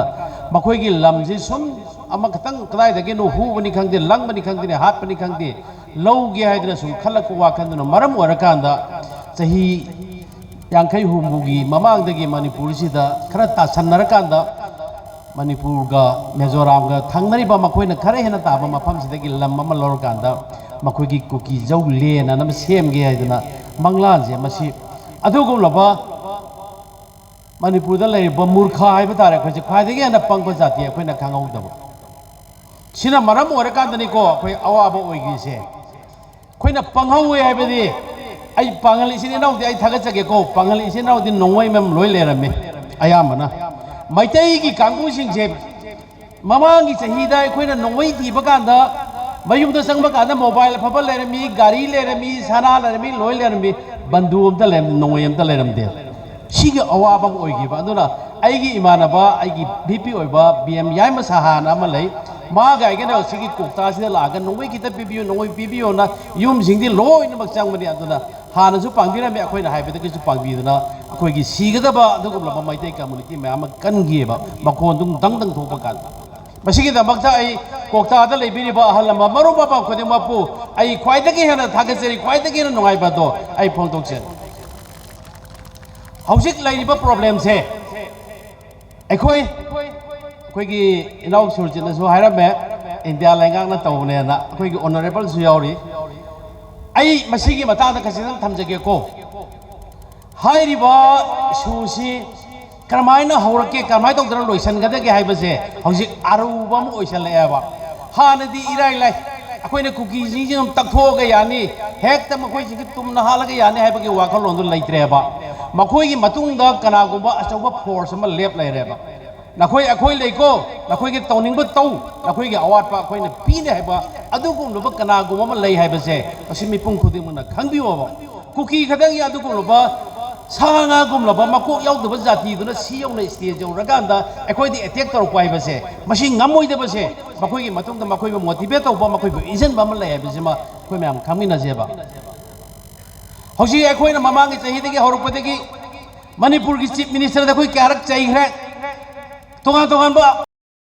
MLA दा कयाम चाहिग्रे सेसु चाहिबिरंगने कोकताइ मिरसु चाहिग्रे अखोइनसु चाहि अदुबो मसी हौसी चाहिबा मतम नत्रेबा चाहिबा याद्रेबा हौजिक अखोइ करी तौबा ताइ गसी मणिपुर की chief minister दा मणिपुर की तोगान तोगान एमएलए सिंदा इकाइबा पीरिबा मखोइदा पावर लौथोकपी पावर पीदिएबा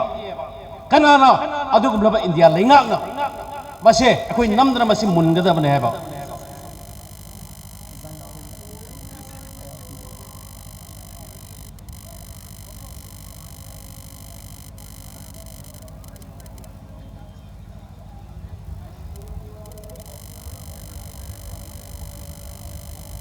मियाम दा थमजनिंगे अदुगा अखोइगी हुजिक हुजिक की ट्रेवलिंग सिचुएशन असिगी मतंगदा 3 मे दा लाइबक थीबो थौदोमा इथनिक क्लास अमा थोखरे थोकिबो मतमसिदा अखोइगी Naga as a second largest community in the state असे अखोइगी इथौदांग से अखोइसु लौफम थोए मसे अखोइगी इथौदांग से पीस एंड नॉर्मल से हंजिन हन मसे अखोइगी इथौदांग ओइगनी हाइदुना अखोइ खुदक्ता अखोइगी इचिनाउ बेली the apex civil society organisation COCOMI अमुको मयामबु खोइ उनरगा वरी वताई साइ अखोइना खंगदब मैम मोइना ताकपी दो अखोइना अखंगबसु मोइदसु शेयर तौई शेयर तौमिनारगा हेना करमाइना तौरगा सिचुएशन से असी सॉल्व तौनब करी ले हैबदो अखोइ तानमिनसी हैबसे सुमाइना अखोइ संसी मिनखिबनी होजिकसु फ्रॉम टाइम टू टाइम दरकार ओइरगदी नागा सिविल सोसाइटी गा इचिनाउ पंगल मितई पंगल की ऑर्गेनाइजेशन सिविल सोसाइटी मैम अमसोंग अखोइगे मितई इचिनाउ सिंगी apex body apex civil society मैम गा अखोइ फ्रॉम टाइम टू टाइम अखोइ मिसअंडरस्टैंडिंग थोकदब मैम से अखोइ एवर्ट तौरगा लाखिबनी सोइदुना लेमिनाबनीना ngasa hai ki bersi ai mangda speaker मैम से हाइबी सोइदुना सोपी बखोट बीबा लेतब नते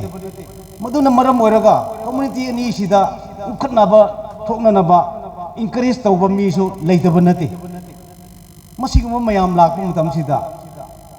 अखोइ एपेक्स बॉडी मयाम से अखोइ हाइजबनी मसिगुम मयाम से अखोइ नागाना करीगुम्बा सोइबो ओइरबसु मिते इजेनाउना सोइबो ओइरबसु कना कना ना सोइबो ओइरबसु वेरीफाई तौगदबनी पाउसी कादी लाकनो सोशल मीडिया दा कोइ थाजबे यारोय अखोइ सोशल मीडिया ना अखोइ मरकता उखना हनबा खना सैनबा या हनबा यगी मसक्सी याम उहल्ले मदो सोशल मीडिया दे कोइ थाजबे यारोय अखोइ वेरीफाई तौगदबनी हाइबसी अखोइगी स्टैंड नि नागा सिविल सोसाइटी की अदुना एनी प्रॉब्लम थोप मतम सिदा अखोइ वेरिफिकेशन से अखोइ चले वेरीफाई तौरा तौरगा प्रॉब्लम से सॉल्व तौरा तौरगा प्रॉब्लम अचौब थोकदब मैम दगी अखोइ एवर्ट तौरगा हुजिक फावबा दुम चथदुन नै अदुना हुजिकी चथरिबा क्लास असिगी से अखोइ डायलॉग असिना अखोइ पीसफुल डेमोक्रेटिक ओइबा डायलॉग कम्युनिटी मैम गी अखोइ मसी चथबा से दरकार ओय अदुगा masi dialogue asi tawdragadi amaga understanding si ekoi porak pangamde kana kana orabsu ekoi dialogue si di tawdabi ade any warlike situation orabsu communication channel of communication si khoi leitabi ade amaga bhap tanaba porak nabagi damakta masi thamdabi ade aibase ekoi gi policy ni program ni aduna ai si tension jarge ekoi gi aroi bada ekoi ampya asi hen chawkhatpa hen mapangan kanba organization youth organization all Meitei Pangal youth organization association si masi hen mapangan kanba organization youth organization oil snow haina masi wisi pizare haraga matang sida ilusin jarge thank you ai amma sita hore kenogi matang free flow of goods se masi thamgadabni free oi hangadabne se ekoi gi stand ni thank you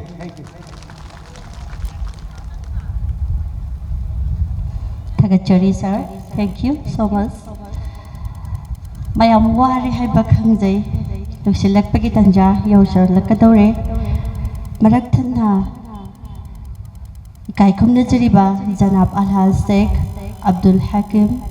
MCS Joint Secretary Youth Affairs and Sport kai khumna jariba sarna masigi thauram masigi miyam gi damakta shanmari miyam gi khudon tambi bagi damakta mayam puna thakat minasi haibo famsi thamjari thank you Pakha Satha Jarak Poina Kai Khumna Jariba MD Riyazuddin Sir DSP LPF Lokta Protection Force Sarbu Tente Pawafam Khara Thambina Bagidamakta Kausinjari Laman adiki lamlabdilla iba cia sosing aha wai kai ku bachari asigi any problem thok ta ba ama na meta hajil laga patak yu oi ba ikoi gi machhe nu sin ta ba to ba police station ataga lai ba in jaga am pau piu ba ka wa machi am to da maroi ni mai ben sing nu me am control to ba da bani ni pa tu gare machi saw nu khona be am to no da bani ama ga ba nu sin ga da bani hajal thok mayam sina afaba thabu odagadi mayam tamnagani sahi ba dangairi adu afaba thok mayam tore maroi na hore ba na sing ji ayam thur ngang si maroi na matam jam tiel lo boi ni na sing lo bu de na sing yut na sing na heng jum bi re yadare ko ngachi lek tamo ba ngachi hono se yam phamata ka oi masa phamata ka oi thodo tok mayam lak pe si mayam di thira ba tai aduna kokta tawde 30 years matung da hai ba 30 ki matung da lak tam da change toram me a phang na change toram me ba laik ta gi le chu da gi le ba mo ko to gi yam na kheda kham jani aduna atop chu tamallu mamdi kokta na chakhol sumina atop chakhot na ba che kame tori chakhol me khang ga dam ni lai ri ba thang ri ba jati sing bajal le me da ka oi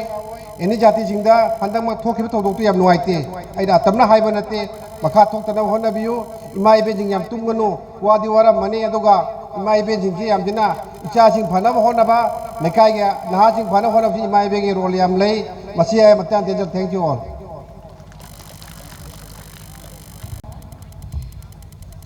Mayam Nawana Ngai Jariba Nasiki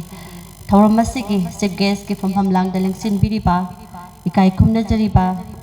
Honorable MLA Moirang Eshi Ningoy na hanggat Chirabada Sri Thongam Santi Singh Sarbu Wapong Khara Thambi na Bagidamakta Kausinjari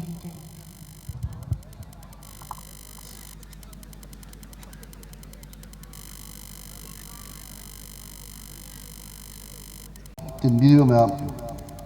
saksu am lamam mani adugo miyam gi thaujan na tauba adugo function ni na miyam gi dikhana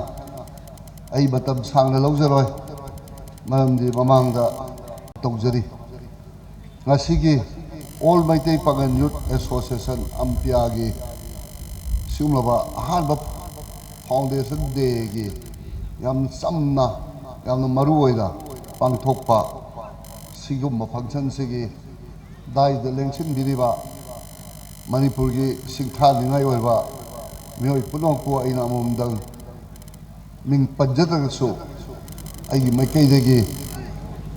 ꯗꯥꯏꯗ ꯂꯦꯡꯁꯤꯟꯕꯤꯔꯕ ꯃꯅꯤꯄꯨꯔꯒꯤ ꯃꯤꯊꯣꯏ ꯃꯤꯍꯦꯜꯂꯕꯤ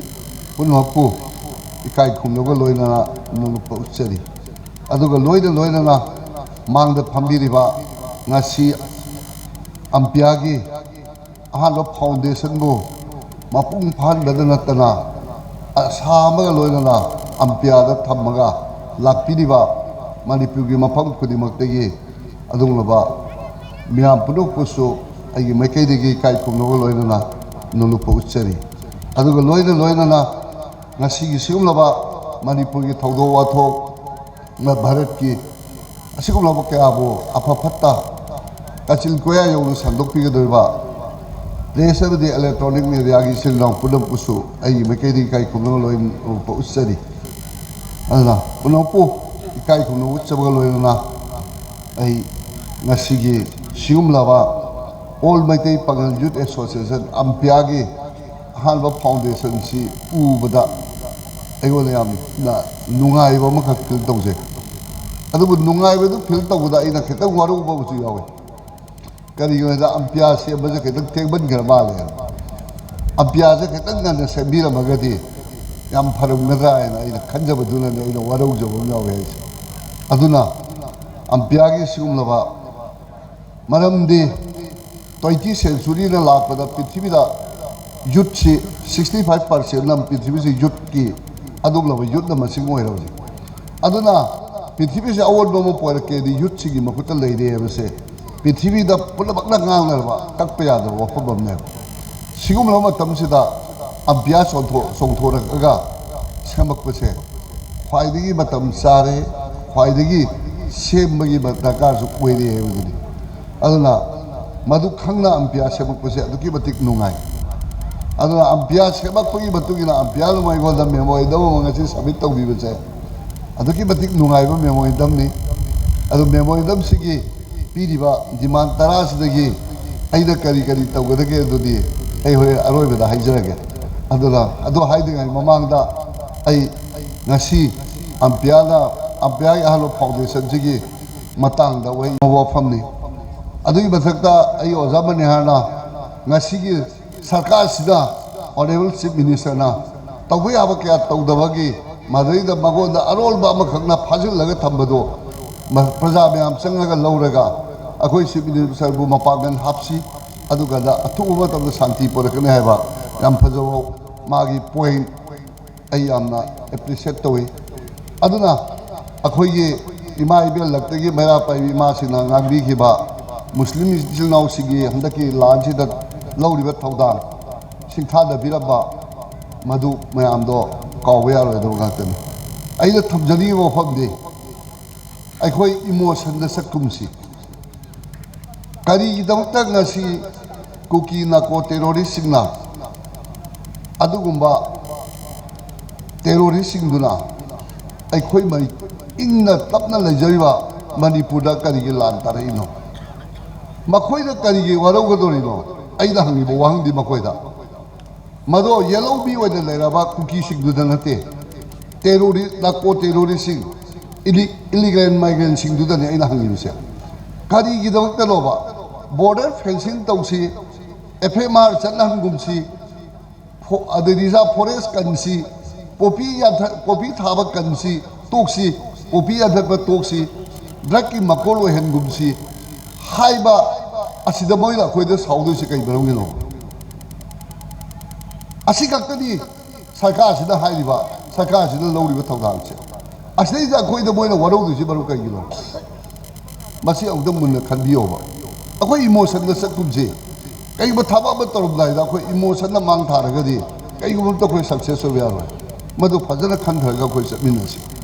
अदु मसिगी वहौ थोकसे लाल सिके होरखमसे कोई मुन्न खंगा काना ngasi ngangbi इबो वांगांग लोई खुदिमा लान गी होरखम फजन खंगाबा बियोई ngतन ngang बलिना याम फजन ngang खरे ताबदो याम नुंगाई मसिदा सोइदरबकी अखोई मणिपुरदा शांति थुना पोरकनबा अफब मसाक नमंग ngasi एम्पिया अखोई अम्पिया की फाउंडेशन अहम निमिषदा पीगरीब वांगांग मैम पीगरीब वहीसिना अखोई अनौब चही 2025 लापदी सोइदना मणिपुरदा ꯍꯥꯟꯅꯒꯤꯗꯨꯕ ꯁꯥꯟꯇꯤꯗꯣ ꯄꯣꯔꯛꯄ ꯉꯝꯃꯅꯤ ꯍꯥꯏꯕꯒꯤ ꯊꯥꯖꯕꯗꯣ ꯎꯖꯕ ꯐꯪꯉꯤ ꯍꯥꯏꯕꯗꯨꯅꯤ ꯑꯩꯅ ꯃꯤꯌꯥꯝꯗ ꯊꯝꯖꯔꯤꯕꯁꯤ ꯑꯗꯨꯅ ꯃꯅꯤꯄꯨꯔꯒꯤ ꯏꯇꯤꯍꯥꯁ ngasi megi tangong dei thokriba thogdo wathok ai isamangna ahaba thengnakiba kautagi praja singna matamdu lawgiba thogdang numituda megi tanghum da lawgiba thogdang kanana subado kalaga satpe yaro manipur gi itihas se ngasi gi megi tanghum dei thoiba thogdo wathok masidai da thawai na pontha oigaba manipur kanna bai dawta manipur gi saktam kai da lawa khotna da thawai na pontha oigaba athaubi myamno kanana manipur praja kanana kauthukpa ngamgadorno पृथ्वी की इतिहास इरकपदा मखोई ममिंग मधुगी इतिहास लैमाइदा लेहौरगदोब गाक्तनेबा मधु केदोगुसु कौथोगा सत्पे यारोय केदोगुसु हुंदोगा सत्पे यारोय अदुगा अखोई हंदकी सिगुमलबा लूरबा असिगुमलबा तानफमसिदा लूरबा मणिपुर की सिगुब तांजासिदा मैतै पंगल सिलिराव सिंग लौखिबा थौदांग मखोइना कथोखिबा मखोइना उटखिबा थौना मयामदो कलानसु कौरगा सत्पदि केसु नमोय अदुबो अइना मैतै पंगल सिनाव सिंग हाइजनिंगबदि ngasi noida tawbiriba nakoina lawbiriba manipur praja gi dawta aikoi yellow mi mayam gi apunmagi saktam sagat praja nakoina pangbiriba thaudang do madu pang haiduna madugi marumda kanaguma kharana aranba pot khara sinnaraga aikoi gi maitai pangal sinnaw singbu lana hodaba hotnaba do madu matangdi tawhun bidanaba haiduna ai maikei gi appeal tawjari aduna soidan maki ngasi ampiana sahi ama mapum pharakpada uliba thaudang tung koida ampiana afabu mayam am tawruktana manipur khunai da atauba manipur khunai kannana bo khotna da choba thaudang amadi ampiana soidan maki ulakani habse ai thajwa thamjari madu ampiana manghal bilakanu madu idamta ampiagi da ai matam khudi lepsage habsi bachu ai miyam da thamjari aduna aikoi yellow mi oina leimina aba aikoi masen ni marakta amaga misunderstanding leinadana aikoi khunai sida tongan lo wakhalol porna ba khotna gi mahuta hojikti aikoi abat toida kai su kai na baya roi da khoi yellow mi oina sahi li sing kya dagi tabinna ba khunami na da laklaba adu mayam do aikoi ngasi sopnagi ibo sanna maram oirkana aikoi madu kai ni ba selekpado aikoi masen phathanasi अखोई मसे मधु अखोई टेंशनसी मधु पुनमतो अखोई अपुनबगी सक्तम मना सागल मतमददा मणिपुर की सक्तम पृथ्वी the कला बाबतनसु काहिन मंगम लोय सिने इना तमजनी मफमसे अदुना अखोई येलोमी ओइना लाकमिनरबा अखोई इसिंगनाव अदुना मयाम से मतोइना पुनसिलगा आई कांगलुक की ओइबा वखलोंदा इशू सागतिदबा अखोई मणिपुर की अपुनबगी ओइना इशू सागतिबा आई मैतै पगद की ओइबा आई नागा की ओइबा आई ट्राउ की ओइबा आई कोइरेंग की ओइबा आई अदुगी ओइबा वखलोंसिदा अखोई इशू सागतिदबा अखोई मणिपुर अपुनबगी ओइना इशू से सागलब तमदना अखोई मणिपुर की सक्तम कलाबतला बालियम से लेबा अमतन थुगाइबा ngमोयबसिनी आई मोती अइना थबजरिनिबदि अदुना आई मतम याम सांग लौजरोय अदुना अखोई ngasi हाइबा निमिसिदगिदि अखोई पुनमक ज्ञान तामिनरगा अखोई अमत्तो इन पुनसिलगा मरुइना इमा मया पाइबिसिंगना इना अपील तौजनिंगबसे इमा मया पाइबिसिंगना लाना लौबिगनु इमा मसिंग यामले इमा के दहनथबियो इमा मसिंग यामले इमा के दहनथबियो मसा से अमा खतोय बियेंग येंगबियो मसा तोंगा येंगबिगनु मसा याम पोपता लबई फियोम तो असि अदु इमा मया पुनसिनबिरगा इमा अमत्तगोइला मसा मयाम से पुन्ना नकोनबिरगा मणिपुर इमा कन्नबो होनबदा मसा सिगे चौक थौदांगदो मयेक सेंगना अमुक हेना पुथोपा इमा सिगे चौक थौदांग ओइबियो हाइदुना अई मेकेदि सिप्तंग सो या पिल तौजगे अदुना पुनमक्सी थमजरमगा ngasi aida केंद्र सिगे एमएलए ओइरुबनिना अईगी अम्पियाना इगोंदा थबिरकपा मेमोइदम से अई खतंग लौखचरमगे मधु लौखलमदि होय चतपदा अम्पियाना इगोंदा याम नुंगाइदो मादि दुदुना आई नंबर 1 दा अम्पियाना हाइबि रहिबा to provide safe drinking water हाइबसे मसी आई लेबक थिबा हाइबा तारे ngasi gi thoiba megi tang humsdei thoiba irang sina dalamdrabdi nahna kauta se ising thakpada थकप ngमरोइदबनी मरमदी लुपा crore तरा निथोई संगना कौता बाजारदा हेक लम कौता की प्रजाना कतीदना वाटर सप्लाई स्कीम साब होरबनी फने हम सक्सिलबनी मधु साब लोरबदी होल कैलोगे कौता म्युनिसिपालिटी से अदुन पीगदोनी अदुगा कौता खुमनगिदी हजिकसिदा अखोई संदोंदा अमा सारे अदैदी अखोई सेप्लागी सिदा अमा सारे अदुगा हाइबा स्कीम सिंगजे लोइदमक लोइरगदी कौता इसिंग प्रॉब्लम लेरोय अदुगी मथकता अइना ट्यूबवेल हुलगा हजिक फौददी कौता पंचायत रुसु म्युनिसिपालिटी ट्वीट गना अखोई ट्यूबवेल निपाल मापल हुलगा मयाम अवाट पे इसिंग मखैदी खर मखैदी मेलगा लेजरी अदुना अथुबा मतमदा हुजिक लेइबा स्कीम से प्रोजेक्ट से थुना लोइसिननबा आई सेक्यूरिटी गागो सु थौसे सुननबा आई मथंगी जनवरी थागी अहानबा चयोल दई हौनबा होटनजरगे बसिमा आई थमजरंगे अदुगा नंबर 2 दा ओपन जिम से आई बसिबदी जनवरी की अहानबा चयोल दा खुदोल तमगे अदुना अम्पियाना जगह लेपीरो है आई थमजरमगे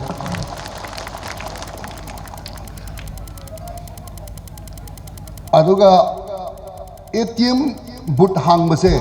अखोई याम आई कौता बाजारदा बैंक अनि हांगनबा एक्सिस बैंक का ICICI बैंक का हांगब यारमबदी मधुगी लोइनबक रूम नु कल्लगादा मफम से लोइ पिरमबदी अदुबु करी दौरबलो खंगदे कनाना करी हजिलबलो खंगदेबा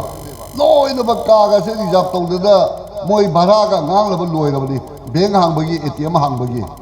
अदुगा खरे लेरगा कौता बाजारदा कोई ATM हांगबगा मरोय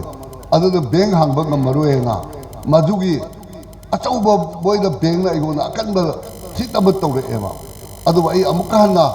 आई ची मिनिस्टर की लेवल दा पुखलगा मखोयबु कौरगा कौता बाजारदा अमरा बैंक अमगे ATM तगदी थबियो हादना आई अथुबा मतमना प्रजासिंग खंगनजगे बिसिमुसु अम्पियागी थुदai खंगनजरी अदुगा फुटबॉल तब ग्राउंडी आई सोइदना कौता बाजार की ग्राउंड निसी मंतबदी थमगनी तबदबो आई बदो 2005 की लोइसिलकपसे अलाई डिसेंबर अदाइदा थमदब होनगे हाइबसिबसु आई म्याम थमजरी अदुगा पेडिनल वाटर इरिगेशन सिस्टम दी अखोई लो कैनेल हाई कैनेल लो कैनेल सिदा इसिंग लादी कैसु प्रॉब्लम लेते अद लो कैनेल इसिंग फजरा थानना कोई अब कन होनदी लो कैनेल थारागदी मधुगी इसिंगनी प्रॉब्लम लो लेरोय बसिमा आई थमजरमगे अदुगा mini stadium city Khelo India दी अखोइना पाइबन तबदिना आई प्रेशर दी पिजगे तौबदबो मधुबदे आई एश्योर तौब ngमजदे हेबदोमा आई म्याम थमजरमगे अदुगा कौता बाजार की इमाम मार्केट साद्रिगाइदा कौता बाजार से आई इसामक MLA होइदा लेइतबोय दिंगे करिगिरोइदा ममांग तुकार के लोई थाचिलगा सानिंगबदा सारगा लेबनि मनुंग कौता बाजार लेइसे लोई कावरे अदुदा आई हजि notice पिहनगरे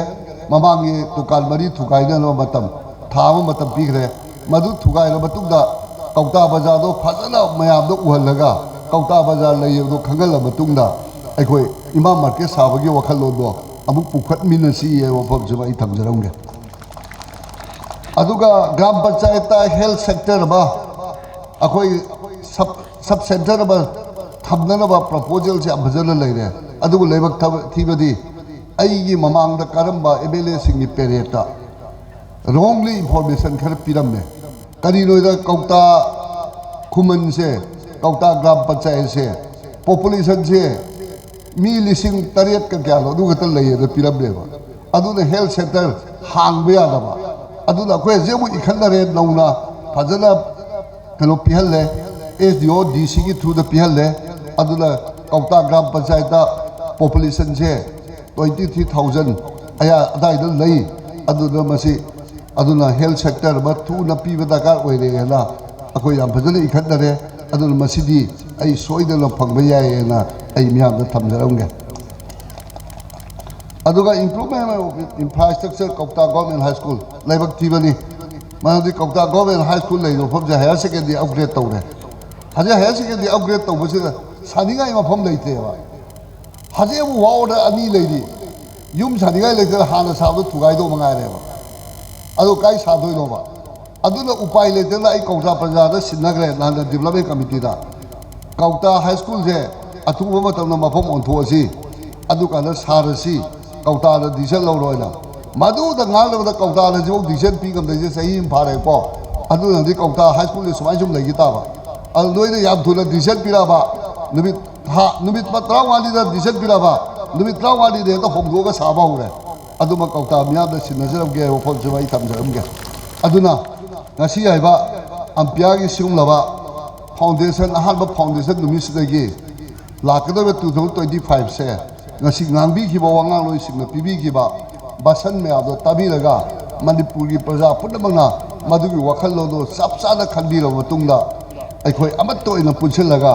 manipur kannadaba manipur saktam ngakna lo khotnabada achauba thodang lowinna rasi haibo phomse thamjaraga ampiana ngasi pangthoiba hanba foundation day numisina pangthokpa hauba noibasidaги anouba sahi 2025 na lakpadagi di manipur gi hanagi ingtappa manipur do amuk halakko oidana aikhoi punna mu nungai ba development mayam tawdana manipur bo amuk hanna anouba manipur ama saibat na bo hodabda aikhoi punna ama toina punminna si ebo phomje thamjaraga punna mukpu ai me kaidagi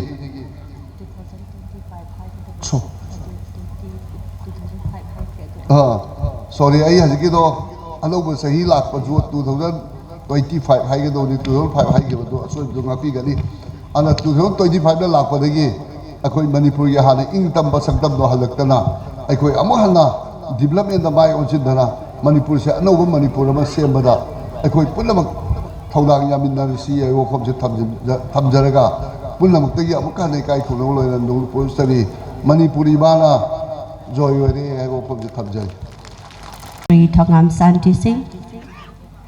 Ikai Kumna Zarba Saitanya Misra IPS Dais Dalengsin Bikre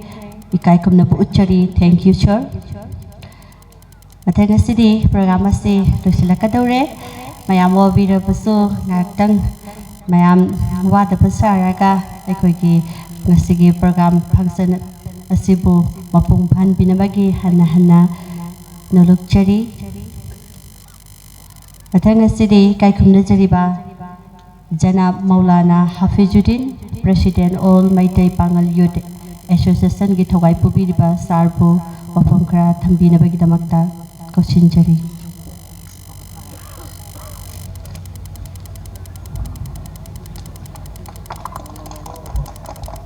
ngasi ning thawkaba numit December gi tang kuntha lising aniga kunmari ingi ai paraba numit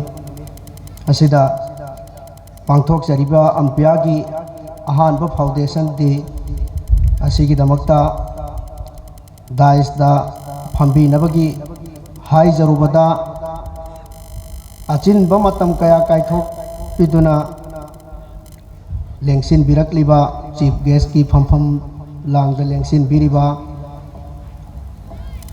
mingwaina panjarabada Sri Thongam Shanti Singh Honorable MLA Moirang AC ahan bamaktada MLA Sapu ikai khumlago chari mathangda Khetri Mayum Rambi Kumar Singh IPS SP Bishnupur Mahakpu Barton P Jabani Mahut Sillaga Lakpiri Bai Koigi Sar Yazuddin DSP Bishnupur Busu Ikai Khumlabochari Makha Tarakpada Dais Tapambiram Laba Sri Dr. Dhanavir Laisram Social Scientist Mahak Busu Ikai Khumlabochari Janab Alhas Sheikh Abdul Hakim MCS Joint Secretary Youth Affair and Sport Mathangda Sri Fairozam Nanduluang President All Manipur United Club Organization Sri Samson Ramai, Convener Working Committee United Naga Council, Sri Thoidingjam Manihar, President, Federation of Civil Society Organization, Janab Maulana Islahuddin Qasmi, Sadar Jamiatul Ulama, Bishnupur, Janab Abdul Matlib, Social Worker, Sri Yungkhaipam Surjit Kumar Khuman, Media Coordinator, Coordinating Committee on Manipur Integrity, Janab Imtiaz Haibok Mayum, President on Manipur Muslim Student Organization, Amadi Srimati Waheng Bam Tanu Chanu, President Manipur Youth and Student Union, Pulapunna Subchin Jaraga Ikai Kumnabu Jari, Matangda Special Invitees ki Pam Lang Daleng Sin Biriba, Ozaguru Kwai Punamak, Khungang Asigi, Jila Parisaki, Thaupu Biriba, Chairperson ki Amadi, Pardhan ki Thaupu Biriba Singh, Councillor Singh, Member Singh, Ulama Singh, Jamiat Amadi, Anjuman ki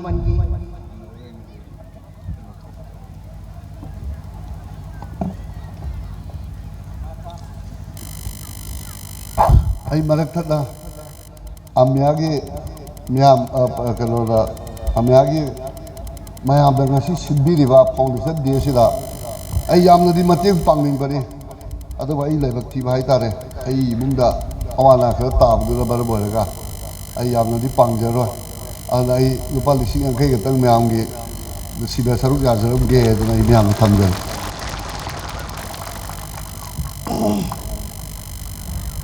Jamiat Amadi Anjuman ki Thomi Singh, Haji Munshi Singh, Khullasi ki Ahalaman Singh, Maira Paibi Imai Bel Singh, Oza Singh, Satra Naharol Amadi, Atay Organization Singh Bu, Ampia ki Mahut Sillaga, Lakpiriba, Anak Pamadi, Ara Athapadagi, Thomi Singh, Aigi, Ampia ki Member Singh, Advisor Singh, Amadi, Tengbang Pipi Rakhiba Singh, Mayam Punamak, Puthagat Pupongdok Chari, Ikai Kumnabod Chari, Amasung Social Media, Electronic Media, Press Media ki Manipur, Laibak Sin Bathungna, Kasin Koya Thungna, Miyam ki Khonjil, Yauhan Biriba Media ki Chirnau Singsu, Ikai Kumnabu Chari, Ngasi ese All Mighty Pangal Youth Association, Ampia ki Ahan Bumapok Kumoni, Asigum Laba, Yai Paraban Numit Asida, Naha Sing na Laukudaba, Daita, Dayumpam Oiba, Tim Amatam Jaraga, Sinjariba Sigi, Wahan Tok Yam Jawi, Aikoi pun namak iram dam iraiba ki damakta angam bat haudang lauminasi hai bawarep ama lauminasi aikoi ngasi di laibak asi yamna luba phibam da leire aikoi shanti pami shanti leitana chaukat pa purak pa yaroi maram asina Manipur da Mehauron tagi laiminariba jati pun namakna shanti ki kholau lauminnaba darkar tare aikoi sarkar datta tainaba yaroi micham praja aikoi na taugadaba fundamental duties mayamam lairi aikoi na hinglibu punsi mate kasida iramdam iraiba ki damakta angam bathaudang kharadi pukchel sengna lauminnasi ampiana ngasi lingkhalakli bagi maru oiba wakhallon su samas asida awon ba ama puraksi hairagadi naha singna daita lauba natana mapung pharoi haiba wakhallon ni Prajana Aikoibu सौगत्पीरी मतुंग तानासु सौगत्पियो अखोई मिकअप थोकलसी अफबबु फै हायरसी अरानबबु अरानबनी HYBE ngambagi शक्ति अदो उतलसी अदुगा समाज की अमदी तुंगी मिरोल की अमांगबो ओइगदबा फत्तबा थबक खुदिंगदा अखोई पुन्ना लाली HiAce अदुगा अचुंबा लंबीदा चटमिन्ननबा होनसी अखोई अवाब कया मायोक नरकनी अदुबु खांग बताई अचुंबना ममैदा अदुम माई पाकपनी नहासिंग लैरिबा मियाम असी स्किल डेवलपमेंट दा माई ओनसनसी इसाना इसाबु थबुक पीरिबा मतिक इरमदम इरैबाग असी चौखलकनी मणिपुर दा लैरिबा अपिकपा जाति सिंगी मनुंगदा मैतै पंगल अखोई सुअमनी अखोई महै हैबगी थाकसु नेमी मसिदा अखोई माय ओनसनसी माननब समाज अमा सेमगतनब होतनबदा अखोई चांग मानना दायित्व लौमिन्नब अमा चंगे दायित्व लौसी हायरदी अखोई लोइनमक महई की थाक वांगहन बताए अम्पिया एजुकेशन अमदी स्पोर्ट तमाई ओनसल असे अदुगा मणिपुर दा लैरिबा पंगल मणिपुर दा लैरिबा पंगल की खुंदगी IAS IPS scientist engineer advocate अमदी अतोप अतोपा सिनफम कया सिंगदा अखोई मिहुत मरम चाना अखोई की मिहुत मरम चाना थम्बा अखोई पुन्ना होनसी आई इसासु आलिमा मनी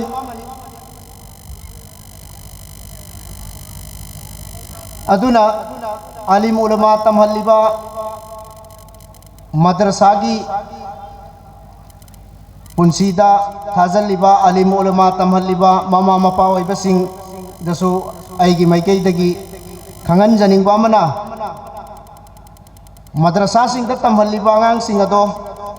अमदी ममा मपा सिंहना आलिम ओइहनगे उलमा ओइहनगे आइना मदरसा दा थारिबा आंगांग सिंह अदो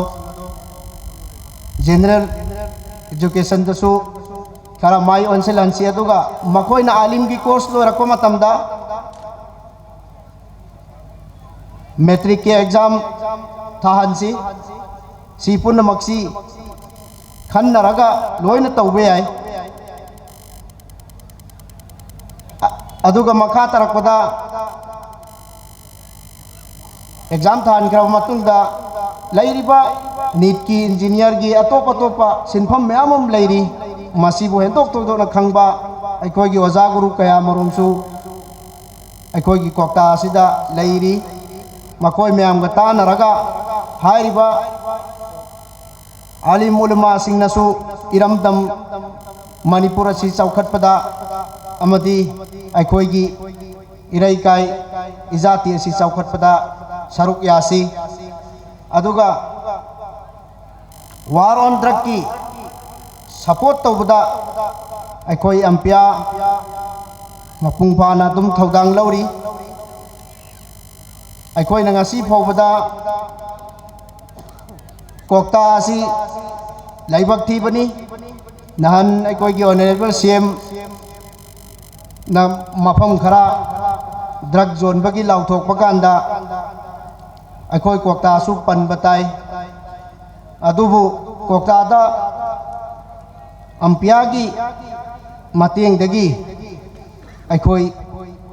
इखुंगंग असी इसाना सेंगदोकजबना फै हाइबगी वखललोंदा अखोई की अम्पिया की मेंबर सिंगदगी अखोइना खंगतप याबा आंगांग खरा खंगतली मियोय हुमफु हुमद्रा खक्तंग हाइरिबा आंगांग सिंग अदु थादोकलगा कोक्ता असिदा अखोइना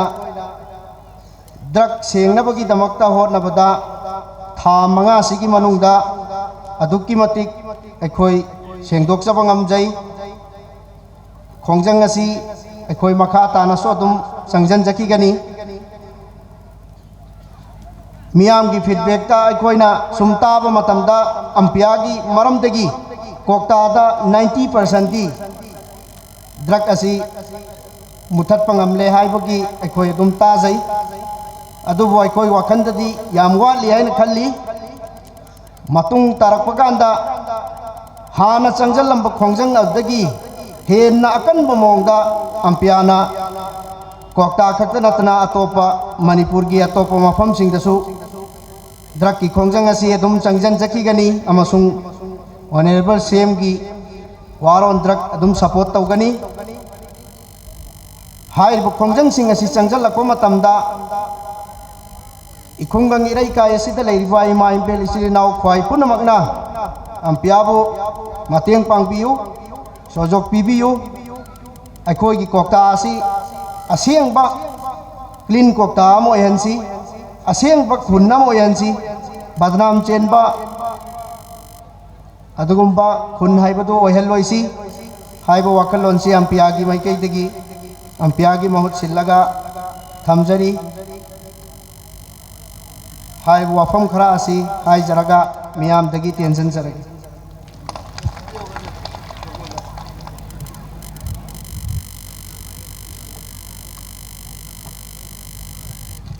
Thagachari, Janab Maulana Hafizuddin, President All Maitai Pangal Youth Association, Sarbo. Nasigi Thoram Masigi, Kaikum Nazariba, Janab Alhaz, Sheikh Abdul Hakim, MCS, Joint Secretary, Youth Affairs and Sport, Sharna. 2,50,000 lakh ani lising yang kay miyam gidamakta, MPA gidamakta. Chenpam ase mateng pangbirai haiduna thakat papongdok jari kai khumna jariba nasigi thoram asida saruk yaba ngamdrabasu Sri Khetri Mayum Rabi Kumar Singh IPS SP Bisnupur Sar nasu 5,000 nasigi thoram asigi mateng pangbirai thakat jari sar nasigi Thauram masigi loisilapagi tanja sida All Maitai Pangal Youth Association Ampiagi Educative Members Singilaktagi Kwaidagi Thauna Paba Ahing Nungtin Khaktana Miyam gi Seba Tausukiba Makoi ki damakta Jamlaba Khudon Khara Tamnabagi da tanja laujage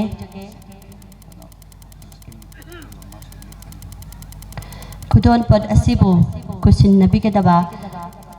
Sir Janab Alhaz Sheikh Abdul Hakim MCS Joint Secretary Youth Affairs and Sport Sarna Kudon pod asibu kusin nabi gani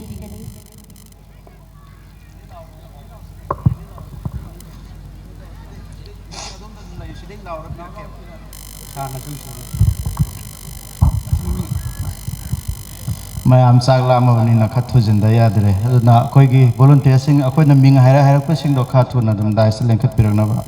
अजिजुर KMC 1 number 1 Abungo पुखरी मयुम अब्बास ग्राम panchayat 1 number 8 MD Imtiaz Khan संदोंग ग्राम panchayat 1 number 7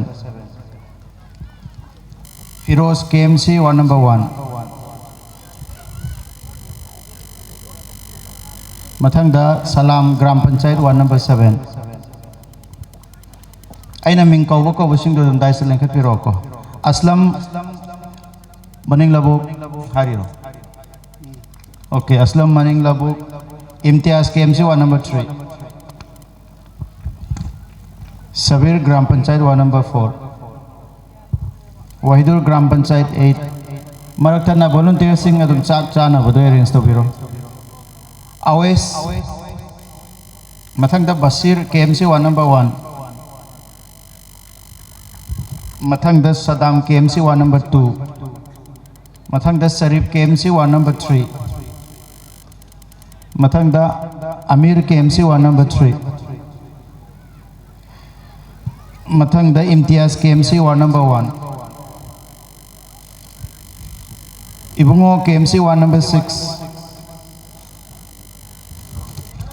Nawaz KMC ward number 4, Shahrukh Khan KMC ward number 7, Abungo KMC ward number 7,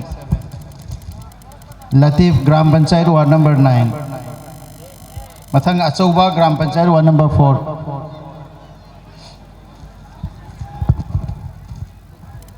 Abbas Khan चरांगपाट,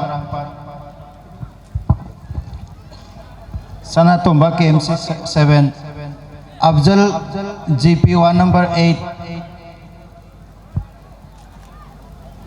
मथंगदा Ayub Ali KMC 1, मयामदो याम तपना दुम चपियो मयाम की अरेंज फजना तौजरी बने अदुम तपना अकोई क्यू दा अकोई वॉलंटियर सिंह की मतुंग इन बीरगा चपियो Mujibur Charangpat, Arus Khan Charangpat, Farooq gram panchayat ward number 8, Imtiaz KMC ward number 5, Amar gram panchayat ward number 8, Abdul Hamid KMC ward number 8,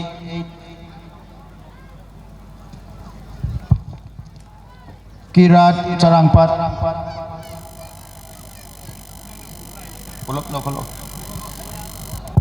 Awais gram panchayat ward number 6, Pukhri Mayum, Amir KMC ward number 3, Amir, Abbas ग्राम पंचायत वार्ड नंबर 8,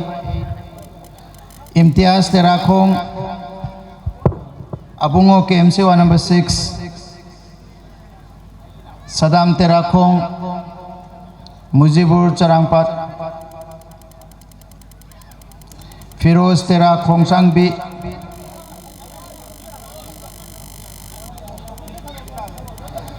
सना तोंबा KMC वार्ड नंबर 7,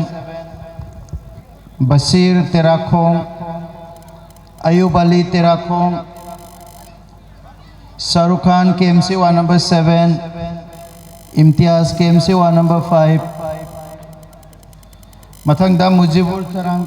चरांगपाट, मथंगदा इबुंगो पंगलम खाई, मथंगदा सदाम तेराखोंग, मथंगदा अवैस मरोंगलो, मथंगदा अब्बास खुमन, मथंगदा इम्तियाज तेराखोंग, अदुगारोई बदा Aamir Khan ward number 3 KMC हारिबा मियोय सिंगसी सही मसे तोंगान तोंगान बा दायित्व सिनबदा ख्वाइदगी थौना फना मदी मतम चाना थबक पांथोखिबा यामना थौना लेबा अम्पियागी मेंबर सिंगने थागतचरी पुनमपु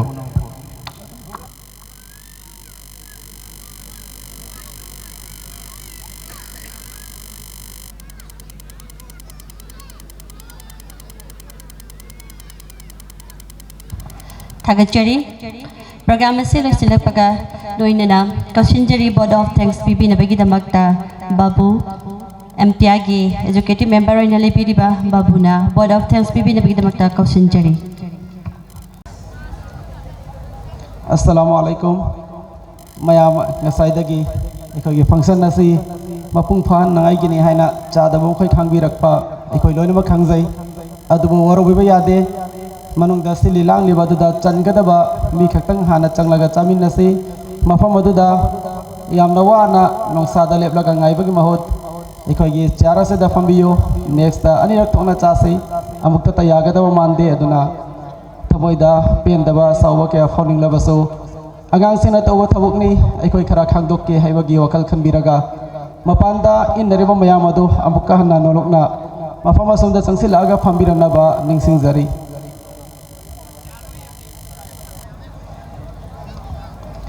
अस्सलामुअलैकुम आई संगोन सुबम बाबू